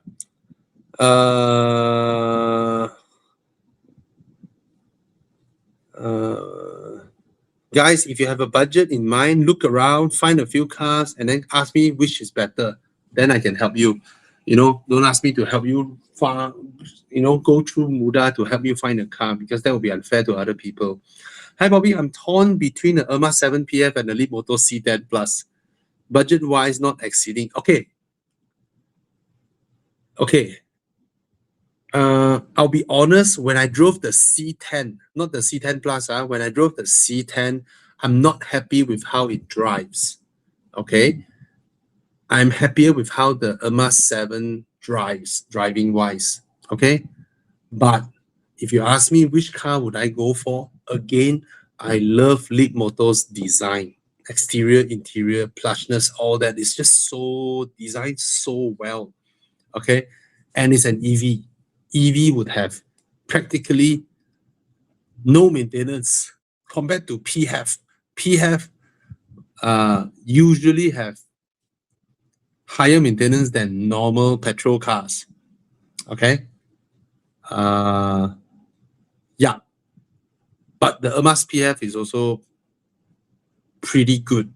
But long-term maintenance wise, I can tell you the C10's maintenance will be a fraction of a plug-in hybrid's maintenance. You have to understand this. Plug-in hybrids are more complicated than normal turbocharged cars. Turbocharged cars already cost more in maintenance than a normal naturally aspirated car. Okay? Is a Honda Stepwagon a good buy? It's never a good buy. Okay, I do not know why people like these cars. Maybe it's cheap, I don't know. Okay, Stepwagon is not those K cars, right? Okay, K cars don't buy. Stepwagon is about the size of the Serena, right? Okay lah. Go ahead, lor, if you like it that much. But let me tell you this thing, these rare JDM everyday cars in our market, right? Usually not easy to get parts when something goes wrong, usually. But if there is a big influx of imports from recon, then okay lah. Yeah, I'm asked how many people who own the car managed to get 1000 km out of it. Actually, the 1000 km from the H6, you need to hypermile when you drive. You need to drive really, really carefully to get that. From my test drive experience, I'm not impressed with the car. It's affordable, yes, but it shows its technology, its age. From the screen to the handling to the ride quality, it shows its age, and all the pretentious little chrome bits inside. I just find the car did not impress me actually. Yeah, I was looking forward for it because I think the car is very good looking. You know, I think the car is good looking, but the drive did not impress me at all. Hi Bobby, 740 Li. Yes, the N55 is reliable. Okay, but the F02 is also very old already. So take note, as reliable as the engine is, this car is already 15 or 16 years old. So given that it's that old, it depends on how much the previous person take care of the car. Okay. Okay, let's read this comment. Get a super deal for C9 PF after test drove Japanese SUV. And then BYD Sea Lion finally decided to go with the C9 PF. And ta-da, Bobby's video released perfect on timing. Finalized my decision. Congrats. Hi Bobby, between Lexus IS250 F Sport and C250 AMG, which one is better? Both 2015 cars. Never owned a Conti car. Okay. I would say in terms of space, in terms of infotainment, in terms of drive, the C-Class is the better car. When it comes to maintenance, there's no comparison. Maintaining a Lexus versus maintaining a C-Class. Sometimes maybe the Lexus parts are more expensive, but for long-term ownership, especially a car that is 11 years old, there is no comparison in maintenance. Okay, the Lexus will cost so much lesser to maintain than a German car. No comparison at all. Okay, understand that, So if you can accept this car, but you say you never own a Conti car, maybe you want to try a C-Class, then you own it for 5 years, see how much you spend in total, and then you go back to buy a Lexus and then see how much you save. Okay, there's no comparison on.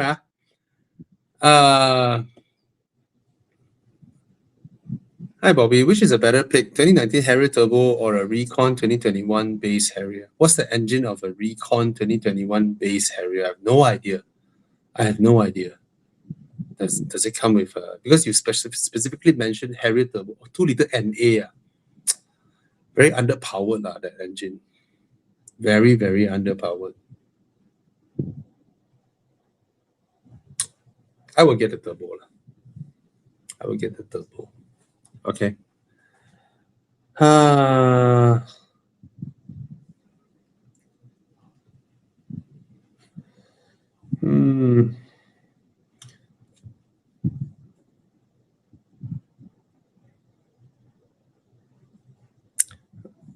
Wait, Burmester or Bowers and Wilkins. Okay, you have to understand this. The brand means very little. Okay, I've tried Burmesters in C-Class. They are absolute shit in the older C-Class, W205, right? But I've also tried Burmester in S-Class. They are amazing, okay? Bowers and Wilkins, I've never seen them install or willingly install Bowers and Wilkins with the logo, but behind the logo is a cut price component. I've never experienced that. But Bowers and Wilkins in the Volvos, they are tuned or optimized for clarity, for vocal, for clarity, for opera. Whereas the Burmesters in, let's say, a higher end E-Class AMG or in a Porsche, they can do serious bass, which Bowers and Wilkins don't like. In a Volvo, right, you play Lady Gaga, it sounds like shit. But you play Luciano Pavarotti, sounds amazing, right? You take your Lady Gaga, you play it in a Harman Kardon, in a Volkswagen or a BMW, sounds amazing. In a Burmester, in a Burmester Porsche or E-Class or S-Class, wow, the bass is crazy. Okay. Hi, Bobby. By any chance, are you going to test drive the Alfa Stelvio? I think I've driven the car. I've driven the Giulia. Have I driven the Stelvio? I've driven the Stelvio when I was in Japan, a diesel one. It's all right. It's all right. Nothing special about that car in 2026, I would say. There is absolutely nothing that shines out. Sometimes BMWs or Alfa Romeos, right, they do amazing sedans. When it comes to SUV, it sort of averages out. But of course, the Stelvio Quadrifoglio is different, okay? The handling is good. Okay, why I say nothing special? Good handling, but is it a lot better than whatever SUVs out there? All the good sporty SUVs out there? It's not. It's not. Okay. It's handsome though. I'm so glad when I went to Japan, I did not just rent some Subaru or some Corolla Cross. I rented the Stelvio because I want the photo of my car to stand out. And when I park that Stelvio in any Japanese streets, I just cross the road and snap a photo, right? It looks so amazing against the backdrop of a sea of boring looking Japanese cars. It just looks so good. Stand alone, it doesn't stand out that much. But when you park a Stelvio amongst all the Japanese looking cars, right, it just looks so good. Okay. S70 or Honda City, very easy choice for me is the S70. Okay. iCar V23 versus Leapmotor B10 versus Atto 3 versus MG S5. I'm just going to repeat this. The worst driving car here is the V23. The best looking car here is the V23 and the Leapmotor B10. The best handling car here is the MG S5. The best, nothing offend you, nothing shines car here is the Atto 3 and the MG S5. Okay. If you ask me, amongst these four cars, which one has a significant flaw? Let's look for significant flaw. The iCar V23 has a significant flaw, which is doesn't drive as well as all other three, and is not comfortable compared to all other three. And which is my buying choice amongst these four? It will be the iCar V23 and the Leapmotor B10 because they have character. These two cars, the design, exterior, interior, they have character. And I like cars with character. Atto 3 is, by the way, suddenly drive past you without you noticing. The MG S5 as well. Even though the MG S5 has no significant flaw, but is so derivative, but it has a very nice drive.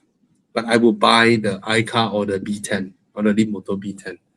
Leaning towards the Leapmotor B10 more because it doesn't have a significant flaw like the V23, right? The V23, you can try all four. I can guarantee you it's the least comfortable car. It's also the least nice handling car amongst all four. Okay? But it's charming. Very, very charming car.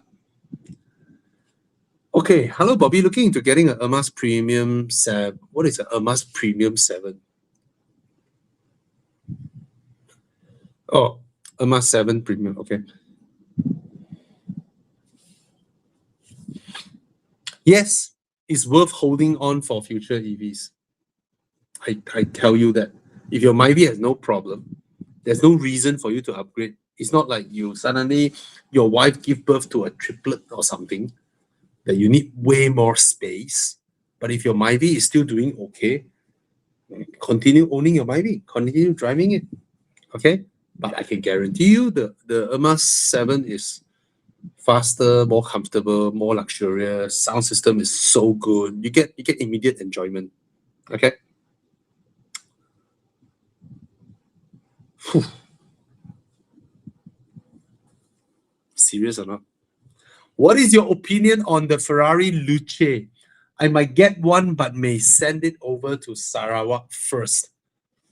Okay, usually I would take people who comment like this as a joke. But when he mentions Sarawak, I will never look down on Sarawakians, okay? I will never ever look down on Sarawakians because you do not know just how rich they are.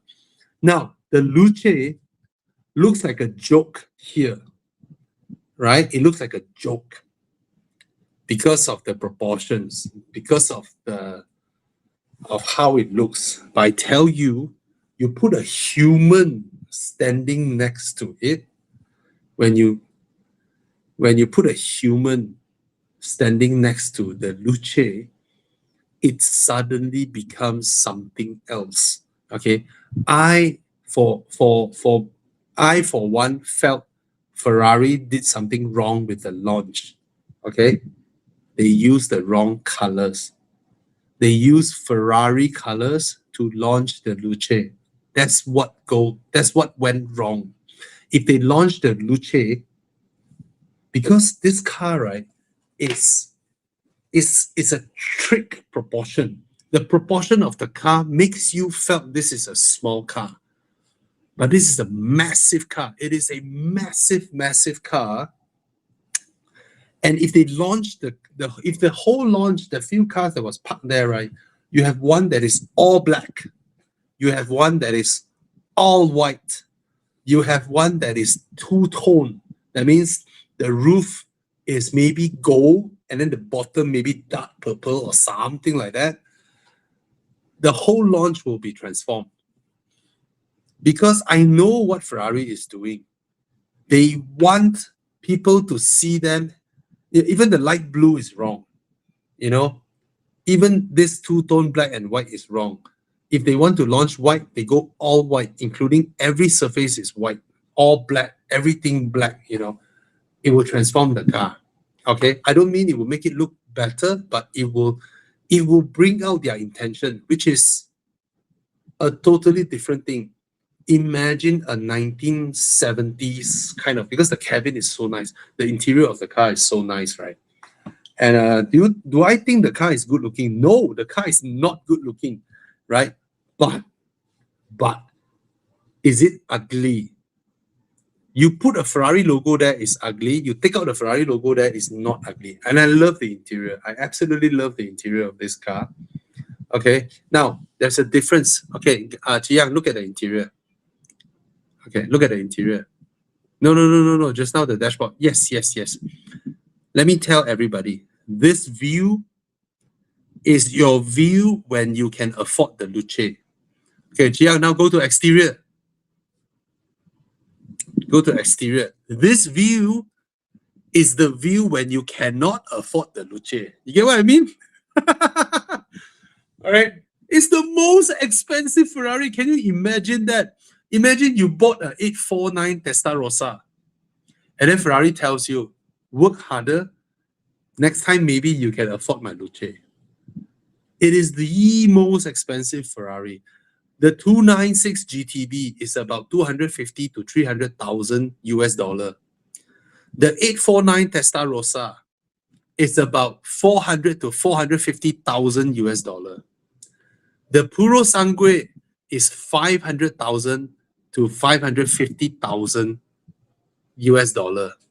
This motherfucker Luce is 650,000 US dollar. And the proportions are out of this world, man. This car is so big. The rear is uglier than the front, definitely. Okay, but for its interior, for what they're trying to achieve, I understand it, but they launch with the wrong color. They really launch with the wrong colors. They shouldn't launch with Ferrari colors. Okay. If there is someone who can AI a all black one, you transform the car and put a person standing next to it, proportionate it, right? Then you understand it. Okay. It's not meant to be a Ferrari that goes to the racetrack. It is not meant to be a Ferrari that parks at your whatever Concours d'Elegance. It is a Ferrari that roams the street of Shenzhen, right? The crazy neon light streets of Chongqing. Yeah, it is a Ferrari for the future. I think that's what they want to do. That's what they want to present.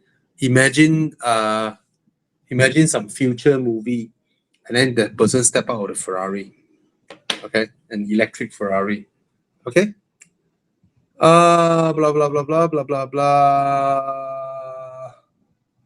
Okay, hi Bobby. Been waiting for your loan. No, for your life. Sorry, my hair is annoying. Okay.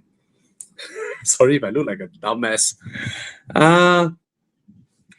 Been waiting for your life. Is Mazda 3 torsion beam better than the Altis GRS double wishbone? Loan approved for both. Waiting for your opinion. Please, man, I can't make up my mind. I will buy the Mazda 3 over the Altis anytime. Okay. Is it better? Better as in what? Handling or comfort? If it is comfort, the Mazda 3 is not comfortable. Mazda 3 is not comfortable. Okay. But Altis is not spacious. Why do you hate Honda Civic? Can you tell me? Can you explain to me here why you hate Honda Civic? I know Honda hates me, but I need to ask you why you hate Honda, because I don't hate the Civic. Okay. It's spacious, it's comfortable, it's the best car in the segment, even though my personal choice will be the Mazda 3. Okay. Hey, suddenly got people joining. Con is here. Oh, Con. Hello, brother. hello, brother. How are you? I'm good. Finally, I'm not lonely. Oh, Right. yeah, Yeah. man. I just put the kids to sleep. Yeah. Nice. Right. Good to Yeah. catch up with you. Yeah, man. Bobby, you mind to share the Tigo 8 PHEV? I think that the Tigo 8 PHEV is the J7 sister car, right? So I don't see a reason why it's bad. Not- Except I Cherry's Tigo lineup, the entire Tigo lineup. I know they are worth buying, but the design is not for me. The design doesn't speak to me. That's the only thing. But mechanically, I don't see them being different to a Jeku. I think, Okay. yeah, and I think somehow Jeku they just somehow built it in such a way that Jeku is a more attractive brand, Yeah, I mean, that's how they position it. Yeah. right? Okay. Let's have a lady here. Reliable and safe car for a young lady to college. Wow. 40,000 ringgit budget. CRZ hybrid, a Swift Sport, or a Gen 3 Myvi. Okay, if you want to buy a car for your college-going daughter, and you want the car to be really, really safe for her, actually, just buy a 40,000 ringgit Volvo and maintain the car. Yeah. Maintain the car. Wait, let me try and see whether. Okay, a big car. Okay, do you know there's the Volvo of Japan? which is Subaru. Yeah. A lot of people don't know that. Okay, because you may not want to accept the Volvo's maintenance. Mm-hmm. And let me tell you, the Volvo of Japan is Subaru. And the good thing is Subaru has bad resale value. And the best part is Just like Volvo. no, really, Subarus have Yeah, bad yeah, yeah, resale value. So if you buy a 2018 Subaru XV, I may be able to put you within the budget of these cars. Yes, get a 2018 Subaru XV. Mm. It is safer than all of them here. Okay, because Yeah. Subarus are tough, they are over-engineered, and they have bad resale value. Mm. Yeah. Yeah. Compared to all these tier, the Honda CR-V, the Swift Sport, or the Gen 3 Myvi, I rather go into an accident in a Subaru. No, I think she's Alright. looking at CRZ. I don't care. But CRZ got 7 airbags there. Yeah, but yeah, you're right. You're right. I don't care. But for the budget of 40,000, the safest car with not a super high maintenance like some old Volvos or whatever European cars, Subaru XV is the best choice for her. And I think she will enjoy the car because it's spacious, it's nice to drive. Yeah. It may not be as fuel efficient as the Myvi or the Swift Sport, but Subarus are known as the Volvo of Japan. Okay? For your budget. Because obviously if you spend 40,000 on a Lexus, it's also safe, right? You can't go wrong with Hey, the I didn't know Thomas creeped in. Yo, Thomas. Hello, my buddy. Amore. No more. Yeah, all my friends are here. Okay. I just come for a Tan while Keng only. Huang. I just got home.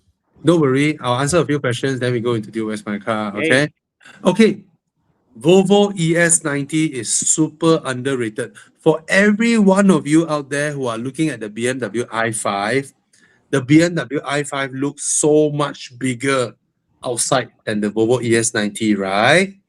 But let me tell you this, after you test drive your i5, go to a Volvo dealer and test drive the ES90. You will suddenly found that, what? This car's rear leg room is so much more than the i5. Yeah, compared to the i5, right? This car's rear leg room is almost one class larger, and the seat reclines, which your i5 doesn't. All right, you can stretch your leg out in this car, which you can't in the i5. The i5 grows so much bigger, but the leg room is the same as the G30. Ayo. All right, so go and test this car, but there's something interesting. The rear seats of this car feel so much more spacious than the i5. The front feels so much tighter than the i5 because of the tall center console in the middle. You thought you are in a smaller segment. So this car actually deceives you. When you sit inside this car and test drive, you will tell your wife or whoever next to you, a lot smaller than the BMW. Hello, yeah, I think so. Then you go and buy the BMW. But actually, that smaller impression is caused by the tall console in the middle. You go to the rear seats, then you feel that so much bigger than the BMW. Yeah. Okay, just to let you all know. Okay, but it's a very interesting choice. Very nice car, affordable as well. It's about 50,000 cheaper than the i5. Okay, but rear seats are larger, and it's a very good looking car, unlike the i5. Okay. Yeah. City hybrid, no, it's not a good buy because this kind of car, just buy the normal 1.5, don't buy the hybrid. Okay, M440i about 250,000, similar, comfortable. Just get the M440i for 250,000. That's the best choice. Okay, between Lexus and C-Class, I answered this already. Way G9 or Recon Alpha, which is your choice? Recon Alpha. I drove the Way G9. I felt the plug-in hybrid is the type where battery may run out. Oh. I'm not sure. I haven't got the car for a longer term test drive, But if the battery runs out on this car, it will be very weak and fuel consumption will go up. So I'm not sure yet.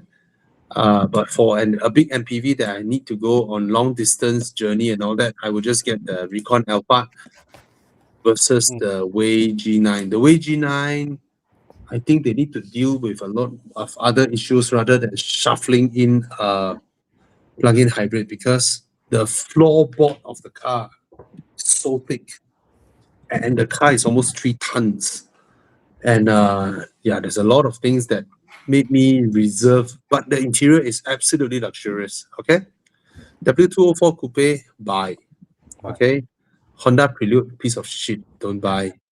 GR86 or BRZ, GR86 is my pick. Sea Lion 6 is my pick compared to a GLB 180 from Singapore. 350E, clock 13,000 so far, blah, blah, blah, blah. Too much issues. Yeah, too much issues. Don't buy. Mercedes 350E. I mean, if you see my previous videos, I always tell people don't buy the C350E. The Okay, 205, is problematic. Even the new 206 Yeah. also problematic. Yeah, okay, let's quickly shoot through these questions. Corolla Cross, Corolla Cross, the interior, very bad quality. Yeah. Okay, Fairly DZ, about 240K now, buy.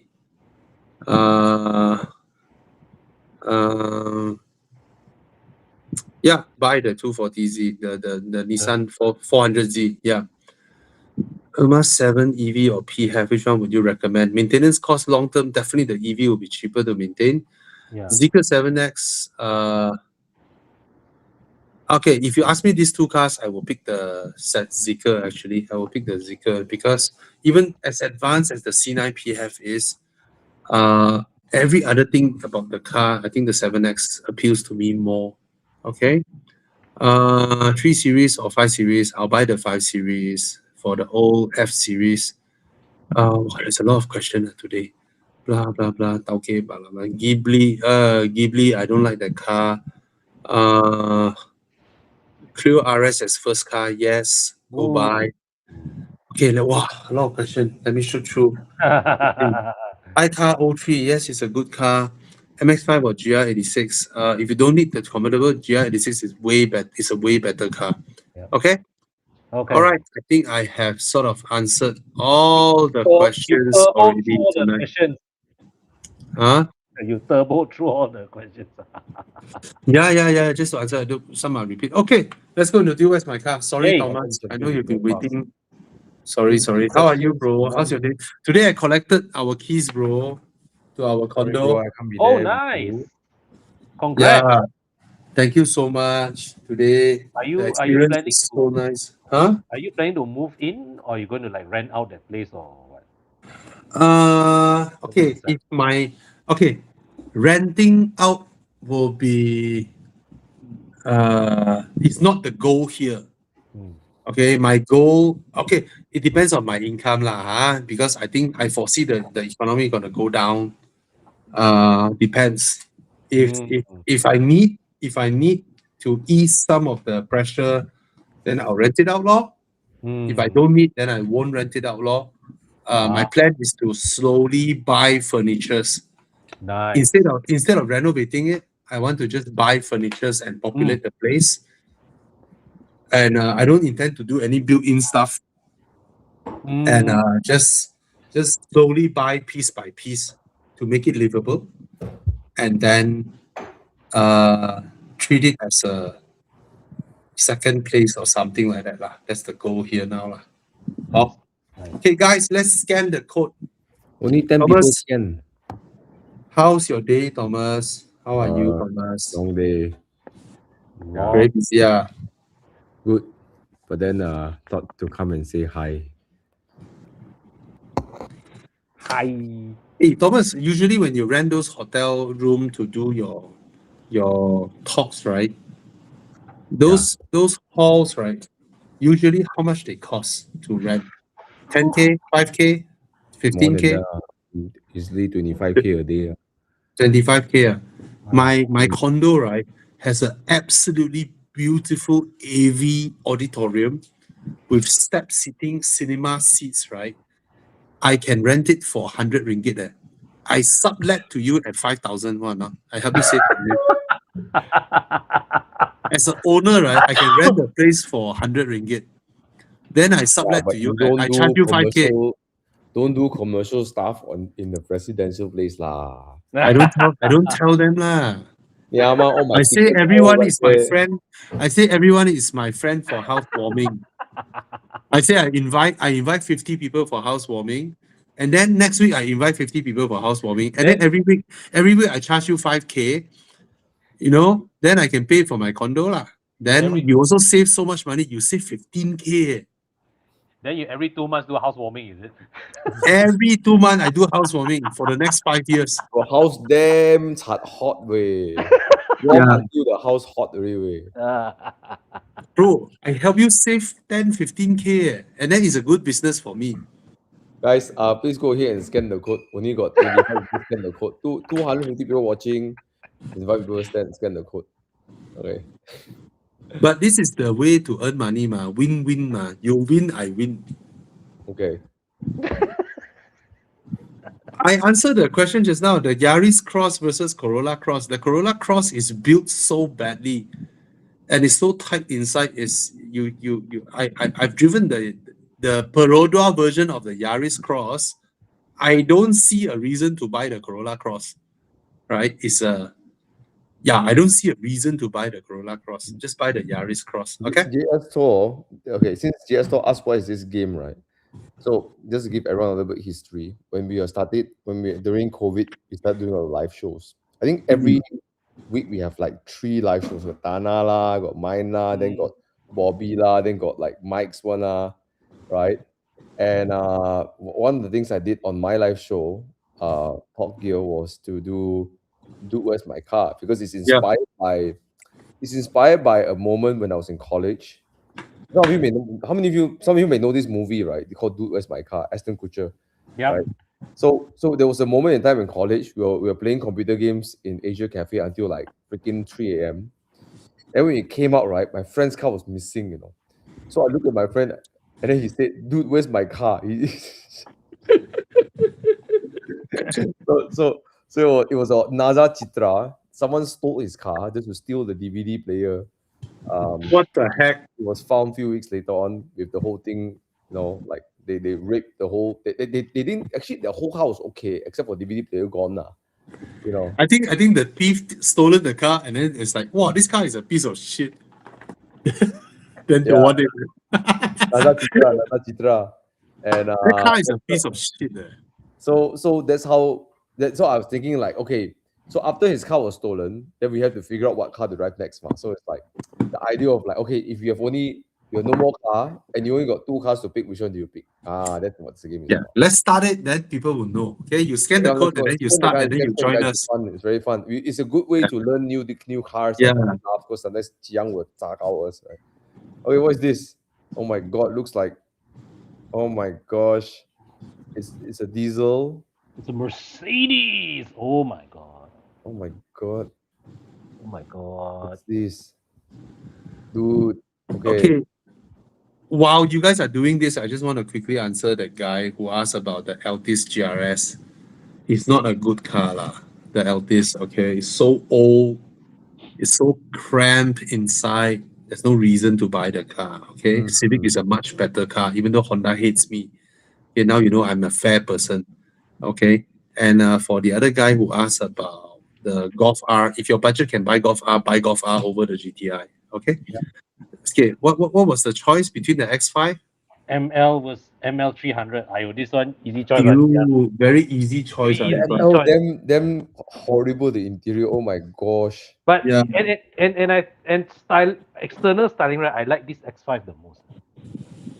Oh. I think this ML is actually a bit good looking, but I will pick the X5 over this anytime. Anytime. Yeah, bro, the interior is like some cheap ass American car or some shit. Yeah. Well, the time they were married to Chrysler. Oh, that's true. Hey, let's look at the interior again. Oh my god, interior I cannot tahan. Like, oh my god, oh my god, look at that interior. What the hell? Then look at the seats. Look at the seats. It's like, it's a piece of shit. Economy seats. Yeah. The Mercedes. No, the X5 is a much better car. Oh yeah. Okay. Recon Supra, buy. Kia Optima GT, buy. Those of Okay. you who vote Mercedes, enjoy the interior. Yeah. Okay, come continue. Round 2. Oh, Oh, a Maserati. Maserati. This is a Ghibli. Ghibli. Such a good looking car. Just that I don't like the car. What do you like a car? I mean, is it the drive or Drive is average. This car, right? Exterior is like a 5 Series size. Interior is like a 3 Series size. but how's Okay. the handling, the driving and the engine and the gearbox, everything? Not very smooth in terms of drivetrain, and sounds very good. And in terms of handling, is slightly behind that of the 3 Series. Oh. Yeah, Hmm. and it's rather uncomfortable. Oh really? Jeez. Yes, it's not comfortable. It is a looker though. I mean, still today, right? It's Man, a it's still good looking looker. car. It's a good looking car. Yeah, Sounds that's a amazing. car. But Very it has that exotic feeling with this car. It feels exotic. The 3 Series doesn't. The 5 Series doesn't. But this one feels exotic. Okay? Amore, versus what? amore, dolce vita. Versus what? Versus German car. C-Class. Oh, The interior of the C-Class is walao way. The car drop price like mad way. What the fuck? The drive of the C43 beats the Maserati 9 ways. yeah. Okay, the C43. I know Thomas has owned it. He doesn't like the handling. I tell you, you will hate the Maserati even more. Yeah, and the engine cannot be compared. The Mercedes engine is fantastic. Fucking fantastic engine, man. Yeah. It is powerful and more fuel efficient than the equivalent BMW's N55. Oh, very much. It's a Right. It fantastic. also sounds very good. So for this, objectively speaking, I would pick the C-Class, but sometimes the itchy butt feeling, maybe I'll pick the Ghibli just to be different. Okay. Yeah. 43 is quite understeer bias, right? For safety lah. And the Yeah. car doesn't like it when you drive it hard. It doesn't like it. It will cut power. You Yeah. cannot turn everything off. So the car just don't want to. And then Yeah, that's one thing. You can do crazy shit with the Maserati that you cannot with the C43. yeah. Yeah, because it's four-wheel drive. The C43 some more is the 7G Tronic. This is a pre-facelift. And the Ghibli is as bad. The gearbox. Really, as bad also. The It's as bad. 7G Tronic is a bit retarded. I think Ghibli may be slow, but I don't think it's retarded. It's clunky. Yeah, but at least the stupid C-Class won't shift to 2 and go back to 1, when you're trying to throttle. Yeah. The C-Class is short one, it's so high one. It's sometimes it behaves like this, sometimes it doesn't, It's retarded. Yeah, but I don't have a long period with the Ghibli to discover whether it does that or not. Okay. But I can guarantee the Ghibli can do stupid shit that Thomas likes to do. Like turn off the traction control and slide the car. The Ghibli will be able to do that, which you can't with the C. Not like that you want to be in Yeah. control. Yeah. Okay, while we are doing this, I'll quickly shoot through some of the answers. Toyota Crown Sport. Yeah, it's a nice daily car. Fun or not, I don't think any Toyota Crown is fun to drive. That's not their purpose. Okay.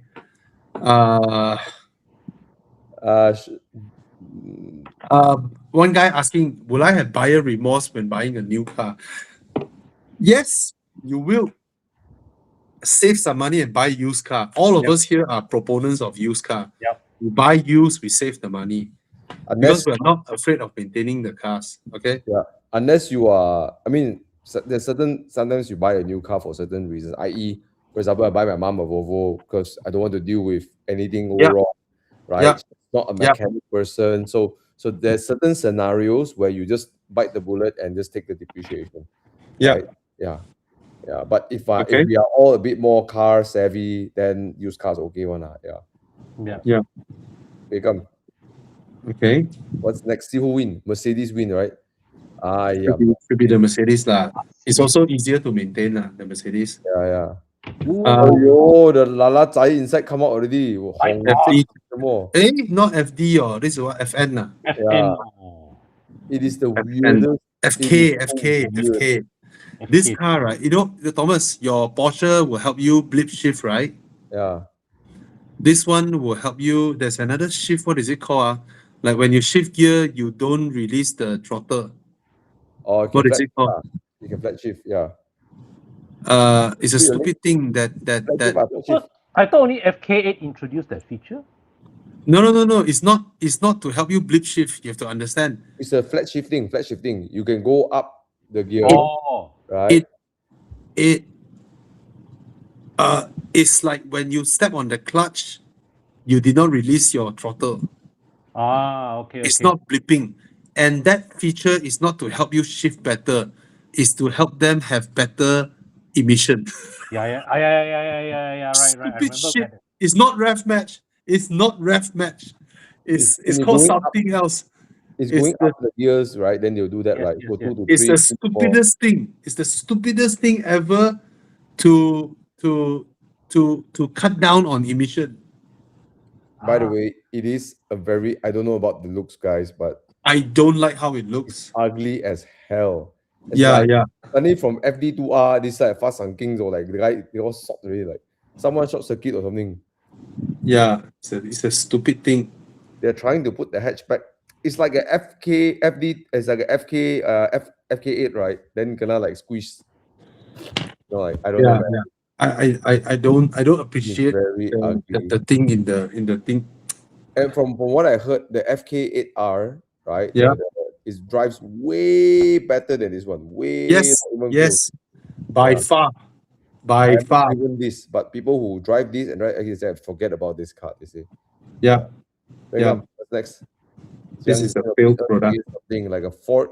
I knew it. It's a Ford. I knew it. No, What is this? Subaru. I'll Hey, take the Subaru. Subaru. Sorry. Is there STI? I'll take the STI anytime. Any day. Any day. I'll take the Subaru. Subaru. I will take the understeer. It's okay.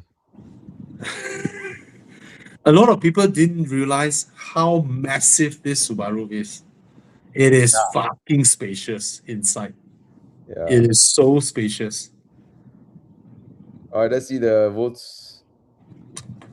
Okay.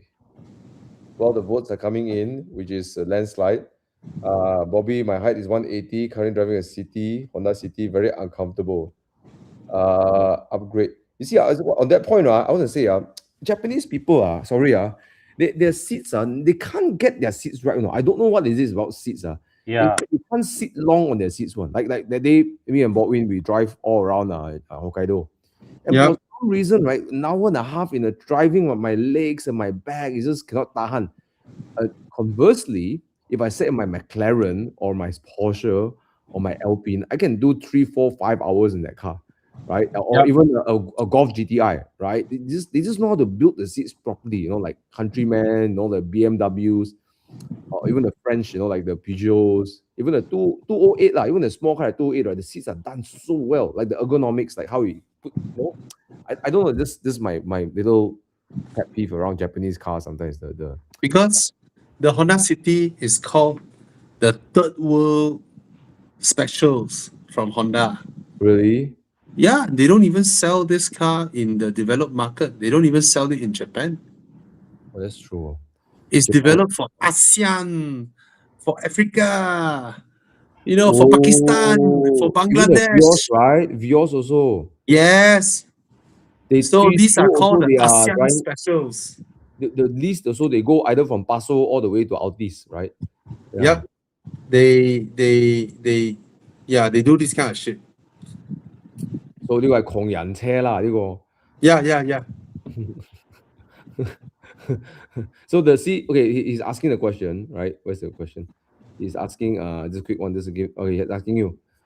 So interested to upgrade, not SUV guy. What recommendations? I think you have to let us know your budget, right? Then we can help you out. Yeah, you just say like this are very hard to tell. Oh, 你點知你係有錢人嘛？你冇必到去 Honda City 啊？ Correct. Then you recommend him a Volvo. My Volvo. Hey, don't speak Cantonese. There are other people here who don't understand Cantonese. There's like expression of like Yeah. You think I expression of Cantonese. Ester oil is always recommended. Yeah. But if you do hard driving, if you don't do hard driving, you are wasting your money. Uh-huh. Okay? If you do hard driving, Ester is always better. Oli-san, if you can buy a Volvo, okay I think that one is still quite new. Shouldn't be much Yeah. problem. Yeah, shouldn't be much problem. Good prices nowadays, the S60. Really, really good price. Ridiculously good price. Yeah. Oh, mamma mia. I see a Ferrari. Amore, amore. Ooh, V8. No, the V12. Ooh, Bobby, look at this car. Look at this car. FF, how much? 688. Still so high at the ringgit. price. Or Aston Martin Rapide. Where? What's the choice? Aston Martin Aston Rapide. Martin. Oh, DBS. Yes, a convertible. The irony is what? No, is that the British car has two Italian words on it: Superleggera and Volante. Superleggera means super light, and Volante means it means Interesting choice. flying. Yeah, Volante is flying. So the it's a flying light car. So in fact, the direct translation is Aston Martin DB super light flying. Whoa. How will you guys choose? Bobby already, Sorry, what's that? Hello? I'll choose the FF. Okay. I'll choose the FF.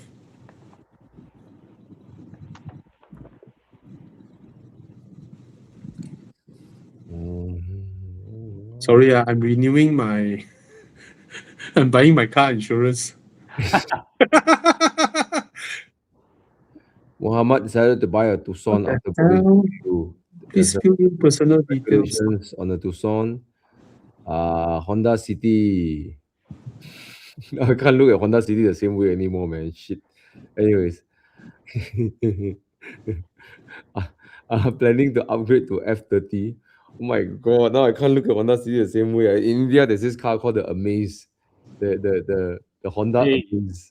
I heard in India, right, Honda City is chauffeur-driven car, Really? Walao eh. That's why the City Gen, right?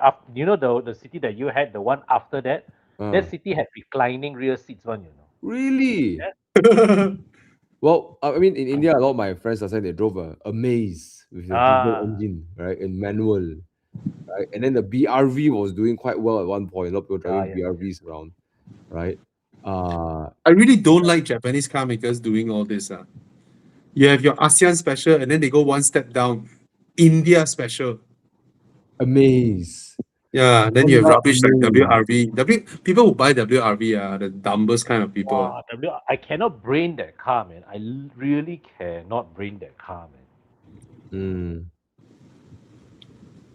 I cannot brain people who buy it. Well, if you drive a Tata or old Maruti Swift, a BRV is a big upgrade. Yeah. Right. Okay, come. What would you pick? Gone. I picked the Aston Martin. Aston Martin super light flying. Yes, I want to fly. Can you imagine the word Superleggera is so cool in Italian, right? Can you imagine it's like Malay. Sungguh apa? Sungguh ringan.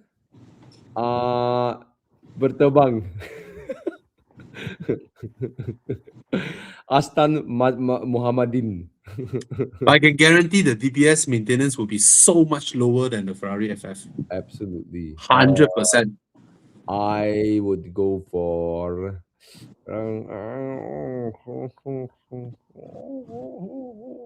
okay, one engine go woo woo woo, the other one go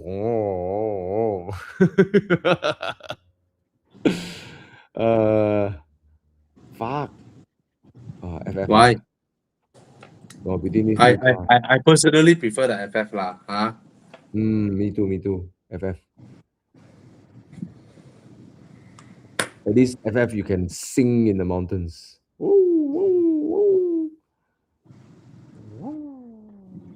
Okay, done. So Ferrari wins.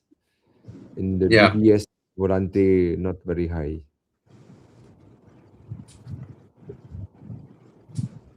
Okay. I think we've answered most of the questions. There's a gentleman asking what's a fair price for 911. I guess it's a very big, That one, depending on which model you want. Actually, I have no idea how much is a 991.1 now. Has I it don't dropped know. below 400K? I don't it think should. so. Rarely, Because- right? Has it Because dropped below 400K? 992.1 is about 600 thereabouts. 991.1 or Yeah lah. So 992 is 600 but 991 should be lower. What? Yeah. 991 not a lot in the market, Yeah. 991.1 should be below 400K already, right? Bak Cheng, yeah. Yeah, 320. Okay Yeah, it's lah. around there lah. It kind of holds 300 plus lah. I mean, is it fair? I don't know, man. Depending on which 991, right? It could be a turbo, but if you want a normal 3.8 liter, I think 3 to 350 thereabouts look like the market price, right? Is it worth 350? That's a good question. I've always found that this model, the steering is a bit weird, right? I like the engine, is nice. But the character of the car is like, for me, not here, not there. Like 997 feels like a thoroughbred, like no, sorry, no, not thoroughbred, but it feels like a proper sports car, right? You know, it handles like nimble, and the tail likes to come out a little bit, and the car is hydraulic steering, and it draws you into the driving. I find the 991 is like, especially 91.1, right? It's trying to make it feel a bit Grand Tourer-ish, easy to drive, comfortable. The steering, because the first time they went into electronic steering, I mean, Porsche did a good job. Just feel like they artificially added too much weight to counter the electronic steering. And I didn't quite like it. So I don't know. Is it a 300,000 ringgit car? Cash, no loan. I don't know, man. Would I pick it over a 718 Cayman? If you want to cruise and hear the engine, yes. Can lah, okay, can lah. 300 can lah. I think it's fair price lah. Because you got Fair lah. Fair 9.9 price to pay. NA engine, you can Yeah. listen to the sound where your friends driving Cayman 718 is like Subaru engine. Yeah. Okay. But if my personal pick, if I ever want to go 911, I like the 991.2. In the car, it sounds great. Inside the car, it sounds great. 991.2, even with the turbo, right? It is a better steering rack. The handling is way better. The damping is better. Everything is better in 991.2. So if you have the budget to buy cash 991.1, I would suggest that you take a look at 991.2. And I think you probably can nail some of them below 500K, 450 as well. Yeah. Mm. Yeah. Right. Timothy, you're asking a question that is very hard to answer. Right. But I would say the price is within 3 to 350. And then the best way to find a good condition one, since they are quite old, 13 years old, is just literally go through the cars, test them, do PPI, because every car can have a different maintenance regime, previous owner, right? So cars would have age. You might pay a premium. Like I might pay the premium for someone who takes care of the car really, really well. So let's say somebody has a 80,000 mileage car, but is really loved, interior beautiful, taken care, external, still original paint, right? Rims are nice, non-scuffed, right? They just change the spark plugs, they change the arms, everything. Okay, sure, right? Maybe I'll top up additional 30, 40 than what I expected, right? So it always depends on that. And likewise, some people can also charge high, but also with crap condition. So it really is subjective, and sometimes it's based on every car you visit. You need to find out what the condition is, right? Okay. What else? Nothing else anymore.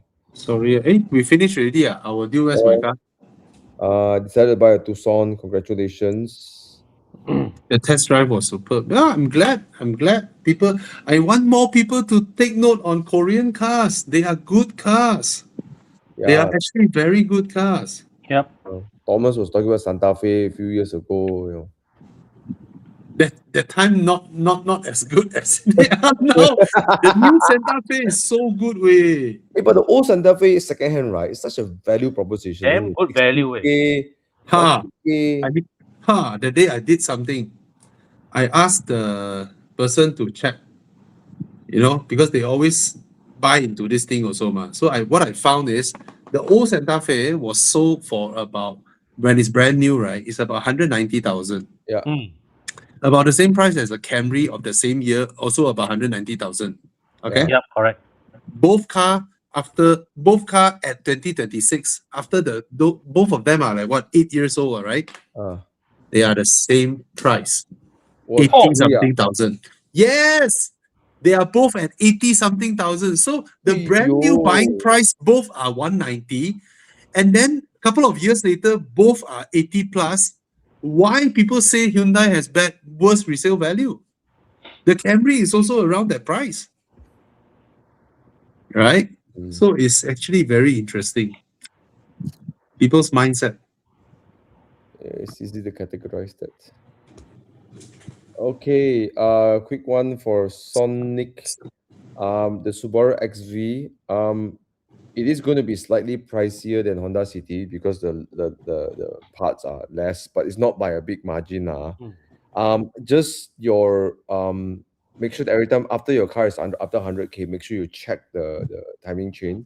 Yeah. Often. If it's not looking very well, sometimes some owners preventatively just change it, right? It's known to be an issue. It can last above 200,000 kilometers, 150,000 kilometers. It can last, but I don't know. If I were you, if I buy a car, I'm approaching 100, 120, I'll just take the safety route and just Yeah. change it.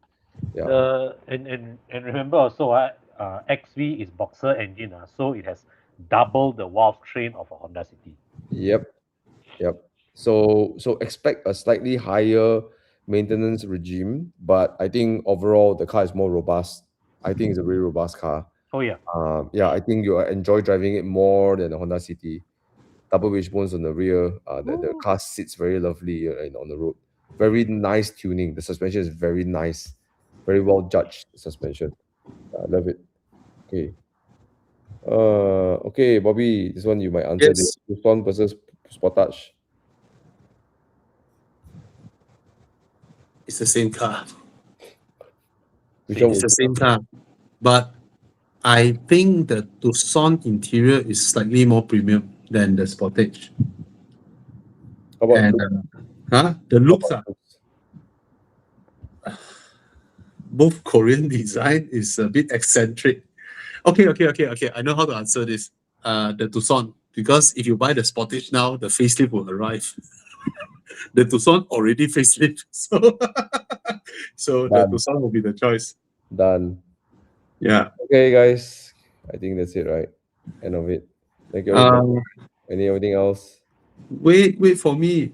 You have something you want to shout out? Nothing much I want to shout. Sorry. Just now I just realized the car that I use most often, my Toyota Crown, road tax has expired. So I'm just amazed at being a Malaysian now, right?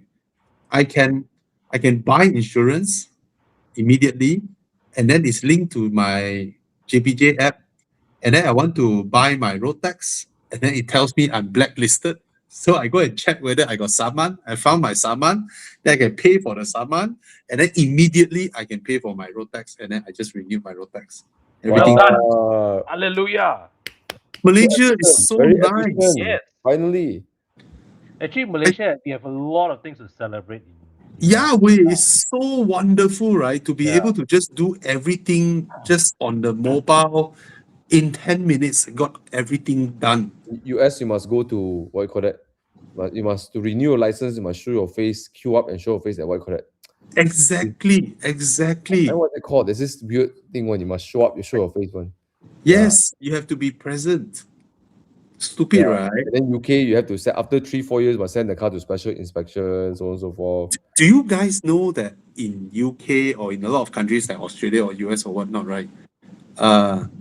Let's say you don't feel well, and then you need a MRI, or you need to get your tooth checked, right? It's a 3-week appointment sometimes. Sometimes it's 1 month. WTF? Then they In pay now. Malaysia, yeah, in Malaysia, right? We don't feel anything well, right? Immediately we can get treated by any doctor, Yeah.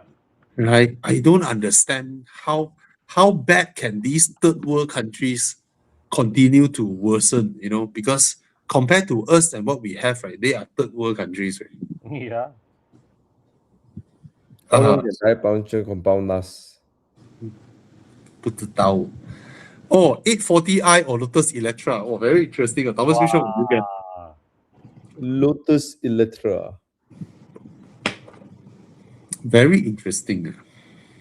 I really like the Electra. I think even though so many EVs came out, right? Like even the Zeekr 009 Me came too. out, Me too.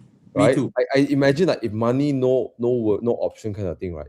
Even if the Zeekr 009 what the 9X whatever came out, right? The super big one, right? Ah. The Lotus Electra, I still if I would be chauffeured around, I would still want the Electra to chauffeur me around. So fucking cool. Sorry, right? I love the design. Today I was at the paint shop, and then I saw Yeah. Electra there.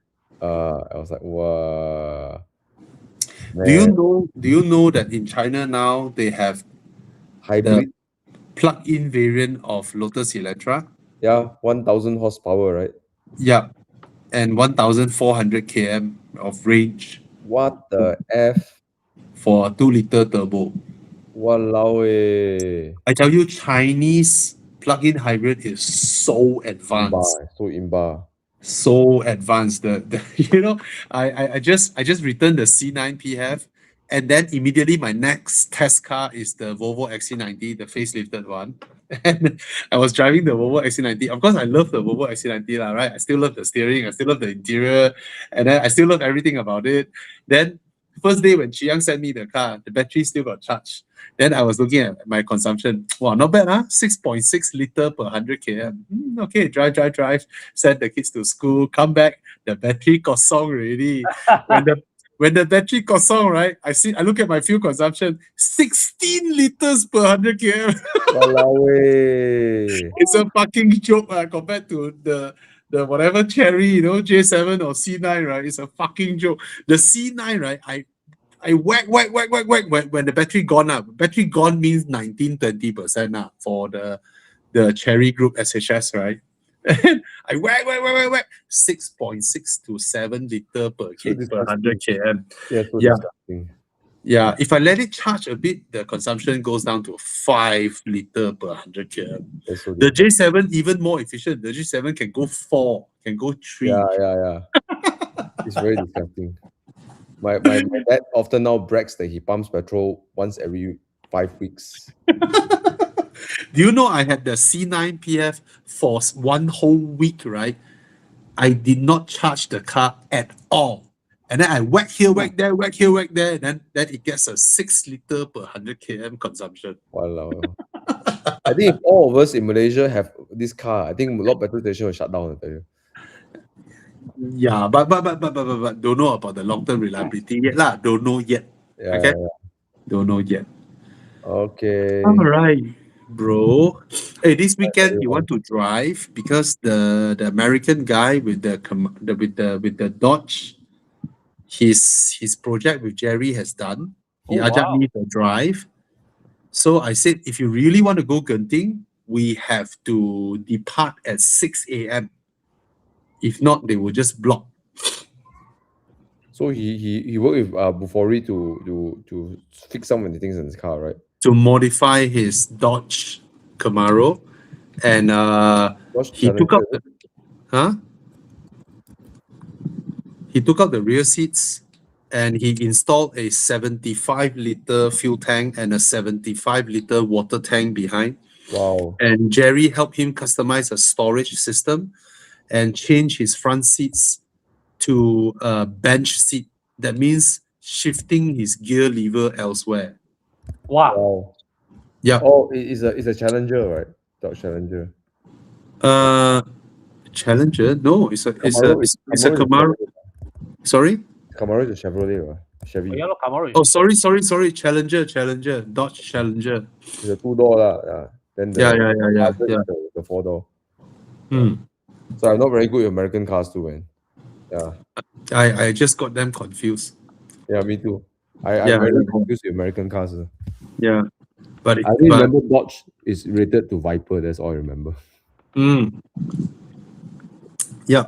So his project is done, and he just texted me the other day. Then he ajak me for drive. I have work on Saturday, but if it's go early up and down, I don't know. Bring my Alpine. Come on. 6 a.m. Okay. Okay. I sent my McLaren to respray the front again Oh. because the insurance one do tadangam Oh. color. Yeah. These special colors are really a pain in the ass. So, you know, like that. All right. All right. All right, guys. I hope we managed to help you guys on your car buying stuff. Okay. And yeah. Thanks for joining us, everyone. Thank you so Pia. much for Thank you, joining Bobby. us. Yeah. Thank you, Bye. Con. Thank you, Thank you, Thomas. Bobby. When are you buying your Julia, bro? My Julia is here. Look at that. Look at that. Very nice. Yeah. When are you ordering it? I do not know. Now the Malaysian ringgit is getting more expensive. But Japanese yen is dropping, mah? Malaysian ringgit cannot shock over the last few days. Yeah. Oh, really? Yeah, but I don't know. We see how. We are still hunting for unit. I think I might settle for green. Look at that green. Why don't we pay a visit to Alfa Romeo? But that one is a Veloce. I don't want the Veloce. No. Ask them to help you import the Giulia. Officially import the Giulia from Alfa Romeo pre-owned Japan. So then it's the first official quadrifoglio in Malaysia.